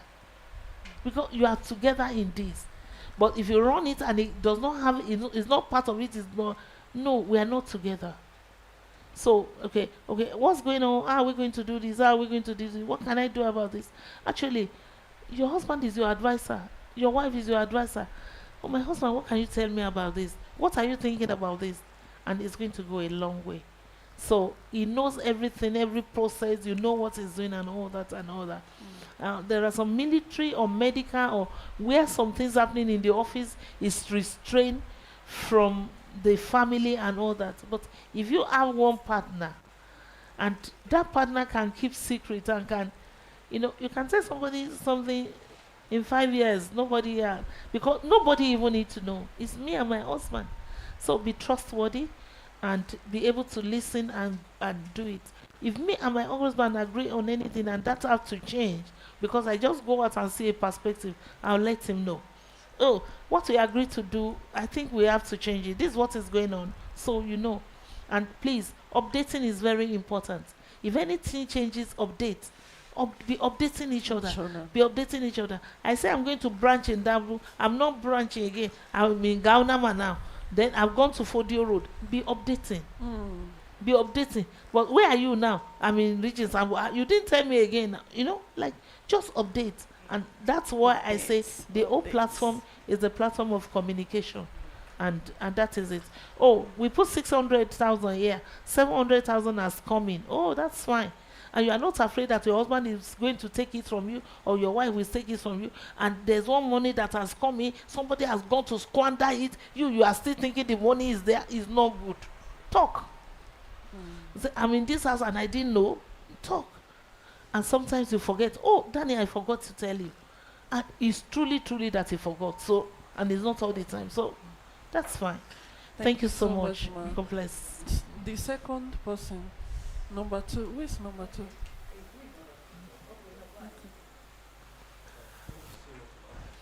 I must say that we are blessed to have you. My first question, quickly, is about transitioning between doing it yourself and delegating. At what point do you Start delegate, and how easy is it to delegate? You spoke about how it took you a lot of time to begin to delegate your cooking, and so, and when you even delegate, how is it that you are not always coming to look at what the person that you are delegating to do, what you are asking to do, how supervising and looking and trying to look at what that person is doing. So at what point do we transition from this is what I'm doing, now I want to delegate that responsibility to someone? Thank you so much. Is that your question? Yes. The second Thank you. question All right, is, okay. I saw empathy, I saw sympathy in doing business from you, but how do we now balance empathy with business discipline? Yeah, 2 questions. You see, something can happen the same way, and God will judge it differently. It's the same thing that happened naturally, but God will judge it differently because it tries the heart and the rain. The intention. Some people are hoeing now. I say, leave them. Some people are hoeing. I say, admit, stop their children from coming to school. It tries the heart and the rain. And that is why our life is so different. Because we have a light inside of us. That's the truth. And we are under commandments. Buy, sell, make profits. You must take profits to your master. You can't go to God all the time and say, I buy this today. Now we say, I buy, why? He teaches you to make profits. That is your God. So let him teach you to make profit. And that is that on that. Delegating. You have to grow before you delegate. Something you yourself you have not experienced. You know what I'm talking about? Like you have to. If you want to have a driver, you don't know how to drive yourself. The day the driver does not come, what happens? So at what age do you have that driver? You didn't grow before you have the driver. Because you have driven, and you need to put your papers together. That is why you need the driver. Because I came here today with a driver. Because, like, but if I don't see the driver, will I miss this meeting? So, without you growing, there's no delegation. You can't delegate. You grow, then You will delegate. grow and know that you have grown before you can delegate. You don't know how something tastes. You have not. No, cooking have the chemistry of it. And when the cook come, you say, this is the way I do my own. You still have to train. You still have to be in the center of it. That is the truth. If you have 100 staff, you are still in the center of it, in the software. You are still in the center of it, in the software. Dangote does not know most of his staff by name. It's only few, the top 20s that he knows, that are the software. The hardware, let them just know that you are in the center of it. So when you delegate, you are still in the center of it. You delegate because you have grown, then you are still in the center of it. That is the truth. If you don't stay in the center of it, you mention fridge at number 1. Before you will get to number 30, they will have turned it to fridge. It won't be the same thing again. You have to be at the center of it. And most of the time, you are quiet. You are quiet as per. You are quietly in the center of it. But see, because it's your heart that has made that to be. It's your heart that has given that vision. This building was in a heart. Then they put it in a paper. Then it was built. So you must not lose that heart.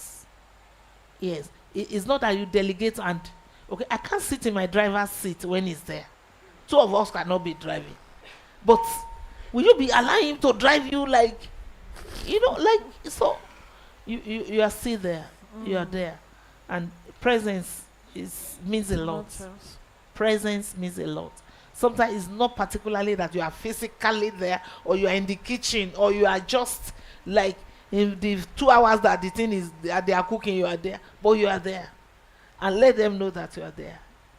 Let them know that you are there. And sometimes it's really like, how do you know? I'm there. I'm there. You have not seen me for a week, but I'm there. I'm there. Thank you. Alright, I please, think the that's third it. person. We have to. And please, this program is being streamed on our YouTube page. That's Made on TV International. You can always go there to have a recheck. Okay, thank you so much, Ma. It's indeed a great privilege to have you with us. And you have said so much, you have said a lot. But I would just want to, as this question that's been on my mind, I said I would want to ask. You said something about at a point when the business or the school was growing, there was a point where it became demanding and you needed to get help, at home, which you eventually got, even though you were not really comfortable with it, but you had to adjust, In my process of counseling, especially young people, I've had cases where you see a young lady who says that my work is demanding or my business is demanding, and my husband says I cannot bring an help to this house, and it becomes a very serious issue. How do you advise such a person to handle it? Yeah, you can't bring anyone that you cannot father and mother to your house. Yes, to take care of your own kids.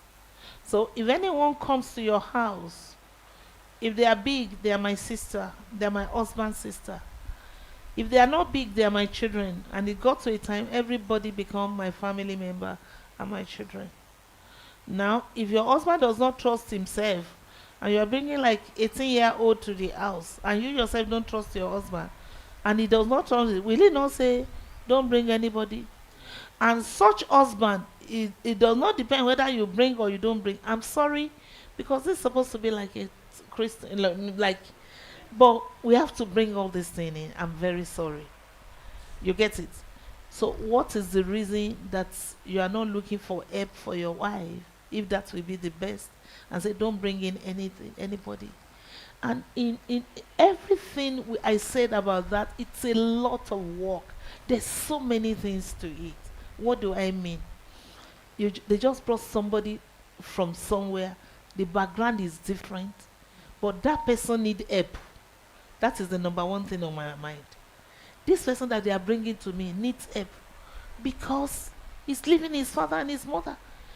If he's $30 guide, he won't be here. He won't come and be cleaning for you, do all this thing for you. So I receive them as $30 child. I give them privileges. I welcome them like big people's children. I don't maltreat them. I welcome them with a lot of respect. Then I train them. Then I empower them. Then the difference will be clear. That is the truth. Because you see people coming in and we're just treating them like, and you won't allow your own child to go and do that. So it's such a privilege that you have this person. And to God you stand as a master. You have to wish them the same thing as your child. So we have to settle the problem of my husband say I should not bring my husband. Say, then you have to take them to work. We have to solve it together. And nobody should shy away from this. We bond them, I bond them. We can't divide them half-half. We have to be together in planning them. And that is the truth. And you cannot wait until your wife is sick or your husband is sick that you are showing care and love. That's the truth. That's the truth. When my wife is overworking, my husband is overworking, what can we do? Let's do something.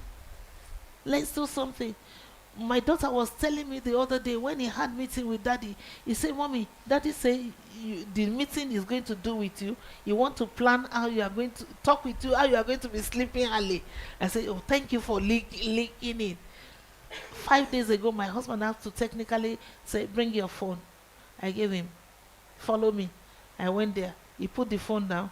He said, enter, go and bath. After bathing, sleep on this. Because I've not finished what I'm doing. I've not finished my work. And long time ago, if he did this like that, I would be angry. That he's now ordering me as a child. Am I a child? He's not saying, but it's because he does not want me to give him problem. Because when you wake up in the morning now, you will say headache is calling you. Oh, will he not answer? So it's just trying to solve his personal problem. So all these things, and how will your wife no care if and you must have proven yourself to be up to it. Your whole house is dirty, you can't take care of anything with one child. Then you are not saying no, you need house girl, let them take you like you are up to it. Because isn't the house girl that will be controlling the cleanliness or the cooking or the taking care of the children? She's just there to help. It's still your job. All this work in this house is my own. Is the kitchen not your own? Is the parlor not your own? Or you have dashed the house girl? Is the husband not your own? Is the children not your own? You are still the one doing it. God is just giving you helping hand. So it's not that I don't know what my children eat in the morning. I don't know what my husband eat because we have cook. See my text now. Early in the morning, I say, boil potato, do this, do that. I've outlined what everybody will do. Actually, you can't just do anything unless I'm in charge. So that is still there. But like, you can't sweep, you can't wash plate, you can't wash the thing, but you are still there. And it's your time and your season. And those children must know that you are there until they start to call the house girl, Mommy, where are you? And they begin to love the house girl more than you. All these things, we have to train it. And they must see yourself and your husband as one. It's not that mommy is not around, they are laughing. Daddy has come, they are not laughing again. What's brought about that? They, they must see you, and that is it. And that is just it. And you put boundaries to it. That's the truth. Yesterday, then somebody was just trying to sweep by my dining. I said, no, you tell me, can I sweep now because I'm still here? You give them training because they don't know anything from where they are coming from. You know, they didn't see bathtub, they didn't see so many things. You still have to continue to train them, and train them with a lot of compassion. That is justice. So if the husband and the wife communication is solid, then they agree to bring again. Then we have principle of training them and treating them. And you don't give them crumbs to eat. You let them eat where you let them. So it's part of the curriculum. So you are still managing food. Then you bring one girl. Then the girl will not eat well. Then your children are drinking milk. Then the girl has gone to steal the milk. Then you are annoyed. No. So this milk is for this child. I don't want you to please. Then on Sunday, take one tin of milk. It's part of your budget. Let them feel loved. That when you go out, they maltreat your child. If a house girl feel loved, it will love your child. That is the truth. I mean, by now, if you have one, you must have bought their Christmas clothes. They will do hair. Even if you like, you buy gold for them or whatever. You just like your own. You know why? You serve the Lord Jesus. And it's not who they are. They kept annoying you every day. Oh. You get what I'm talking about? You tell them the same thing 100 times, oh, but you serve the Lord Jesus. Sometimes I just think, if I've adopted them and they are bearing my name, where would I take them to? Your own child that is doing you something, have you taken them to remand? You get what I'm saying? So that's the mind, and we have the mind of Christ. Thank you so much. Thank you. Please, the next person. Good evening. Good evening, ma'am. I just had one question from the topic of discussion, but before I say that, I must say, ma, thank you very much. I'm very glad to be part of this discussion. Ma, your name and what you're doing. My name is Ametu Mohammed Galadima. I'm a public servant, planning on how to retire very soon and where to, engage myself. Still planning. Praise the Lord. So thank you very much. I must say that we are blessed and encouraged, and I've picked a lot of things. I have a lot of things I've jotted down. But I have three major take-home from your discussion. Number one, inspiration. I love the way you present the inspiration that money shouldn't be our inspiration for business, but rather our passion. And I'm very much blessed by that. I also have another take home. Life is not for the sleepers, meaning hard work pays. I'm very grateful for that encouragement. Also, in business, you made a statement. You said, as you sit in business, one must sit in faith or in faith. That also speaks to me. And the last one, particularly on family front, talking about communication, not command. As African mothers, most of us, we key to that aspect of command. But encourage very well, and I like the way you presented it about communication, talking to them. Now my question is on the topic itself, but with a little digression. Maintaining a balance between business and family. Now my question now is maintaining a balance between business finances and family finance. Because I know it's a big problem sometimes for some of us. I know it takes discipline. But when you were speaking, mommy, you said success school is not for mommy, it's for the family.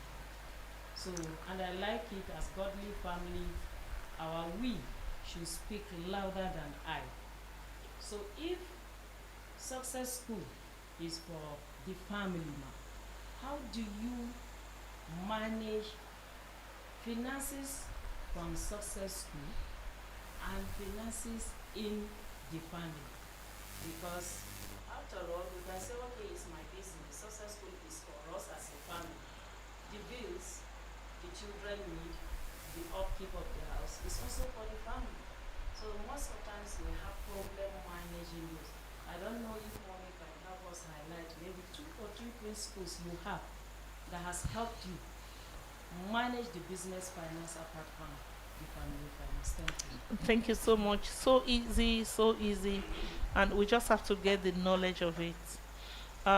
In this place, anywhere everywhere, there's a director's court, isn't it? There's the cadres. Everybody have their, there's the admin session that do some things and all that. On that. I can tell you now, and of course my staff know, when they are paying their salary, when they see a lot, I see a lot. I mean, I am paid. I am paid. I am paid from the director's office. I am paid from the director's office. Every staff is paid. Everybody is paid. Director's cost is different.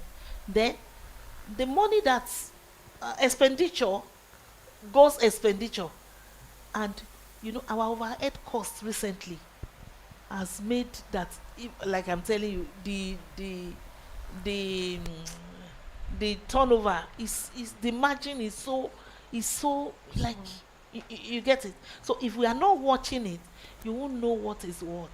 So it's not that maybe there's a need now as a family, then you just go into the account and buy car, or you just go into the account and so family businesses we know, but let it be pegged. Let it be pegged. Let it be order. Put order into it. If we must be established, that is the truth. That is the truth. And if you have to do anything that is one kind, that is there's a need there, do loan. Do loan. So you do family business as if somebody put you there too. So we are helping God to run it. So God wants to watch how you are doing his business. So you can't spend his money anyhow. See, in the last 20 years, let me say, and I'm not exaggerating, if you want to see how our account goes, because you can't see me with a car now and see maybe one politician, or maybe you know what I'm talking. You have to be able to, where does it come from, how does it come, and everything written down, that it comes in, it goes out, it comes in, it goes out. So, and that will save us a lot. So I've said it to you the way it is. There's nothing like maybe, you divide the money into half, then the whole family is your. No. You just peg things as if it's another quota that is paying, that you report to. And honestly, we report to God. We report to God, because if he stopped the rain from falling, we can't control that. So we have to be mindful of his will, of his counsel, and be righteous in his righteousness, and be very, very disciplined. And with all that, you just know what is happening in the business, and you just know how so things. simple and straightforward. Exactly. You I just like the know how framework. is sometimes, you know what they mean odd. Sometimes the director will odd one money like this and say nothing is touching this money. So there's nothing that you can do that. And you know what, I will now see later that God was keeping that money for something that was coming. That's the truth. How did we get all the land? Small, and it's meet some good things on ground. Some things you will have missed if those discipline are not there. You won't be able to. Sometimes you need something and you want to finish spending all the money on it, but in the scale of preference, when another opportunity comes, it's bigger. So those other ones can wait. There are some things that cannot wait. Our buying Omo cannot wait. Our buying broom cannot wait. Our marker cannot wait. Buying whiteboard cannot wait. But like building school all right now can wait, because it's a capital. So you cannot use that one to be failing in providing marker and this and that. So the running cost is there. Then we can have like project money, the money you invest back. So all these things we can learn book, we can learn finances, and honestly, it's you can't be you can't say maybe you over spiritualize it or you over to know it or thank you so much. Thank you so much. The last Sometimes question. people feel you have money so they want to borrow. All right, when I collect salary, come. Like, is this salary? Yes. When I have money, you come. And generally speaking, if you are into business, don't give anybody what you cannot dash them. So because they may never bring it, and you can't go to court. Yes, our book. Can you take your brother to court?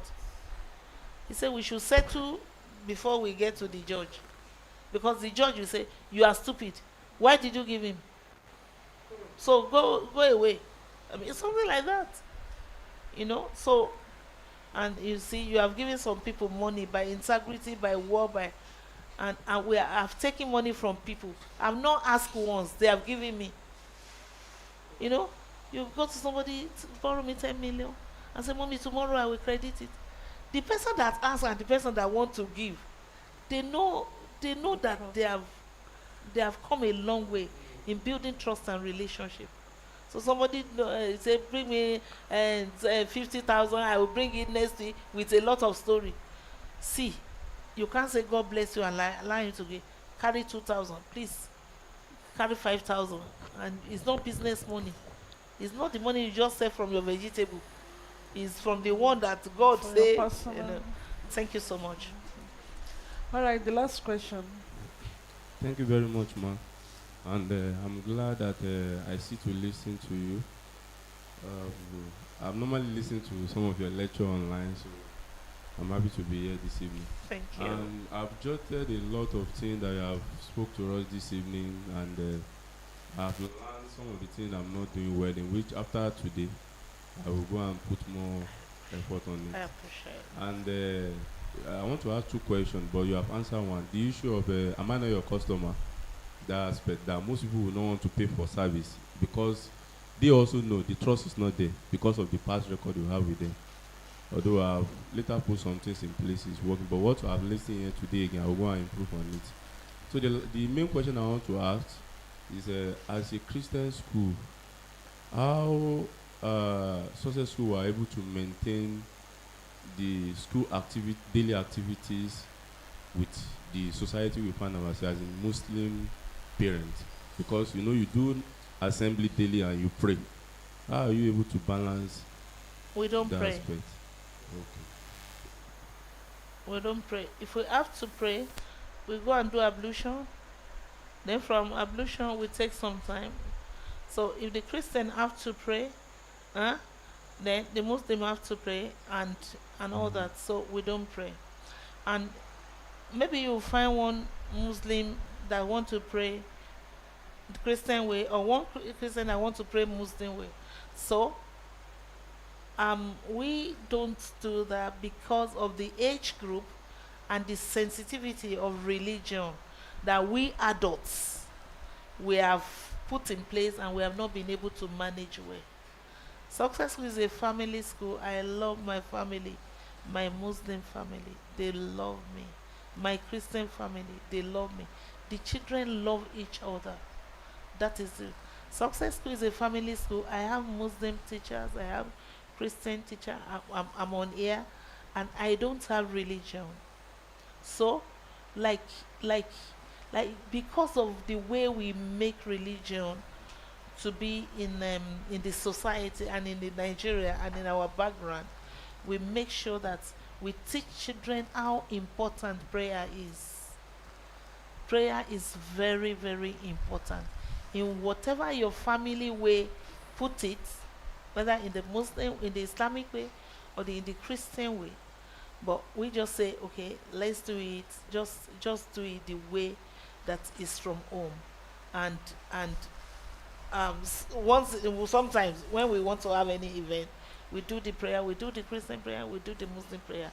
The children themselves, they know and all that, and the parents know, and we've been able to just go ahead to do the way that we're inspired to do. And honestly, in all of this, we are together. Yeah. And I'm praying that God is going to give us better knowledge on how to function, because we are sent to each other. We can't do without each other. Everything you do is about people. And it's not a question of religion. You can't open shop now and say one religion should come, one religion, or it's for one religion. It's we live life together. And nobody rejects love, is that it comes to you. You know what I'm talking about. So like I don't let religion separate me and my loved ones. And you say, no, like it's fine, because if somebody is you say is a Muslim, want to buy something for you 1 million naira, you say no, like. So we have to change mindset this way and this way. And honestly, those children, they are sweet. You see children interacting. They come young. They don't know whether you are Abdurrahman or Samuel, and parents do know it at home. When Samuel gets home, Abdurrahman, this Abdurrahman person, this Abdurrahman. Parents cannot say, why are you Abdurrahman's friend? I mean, we are just together in life. We are together in life, and so let's don't let's put this religious thing into the children. Like it's just here that is like that. It's not supposed to be. It's all of us, back and front. We are related. We are related. Humanity and souls of men before God, our Creator. We are related. We are related. And our job of evangelism and all that, there's a new narrative to it, new strategy to it, and it takes the Spirit of God to do what He sent us to do, and for us to do it right and acceptably, So that is it. We have a very Thank great you. moment. Please let's clap for mommy, sincerely, because what happens to be a TV show turned to a master class, and it seems like it should be continue, but I know we can't put mommy here for a long time. So we want to say on behalf of New Dawn TV International Management, thank you so much for coming. I know this is your holiday period, you need to be resting, and you still squeeze your time. And I know your time have sown seed into the life of people here and people that will be watching later online. And I know it's going to make a difference. Thank you so much. It's only God that can pay you for us. And for every one of us that were here see now, thank you so much. Please celebrate yourself. You are wonderful. And I know there's something about me.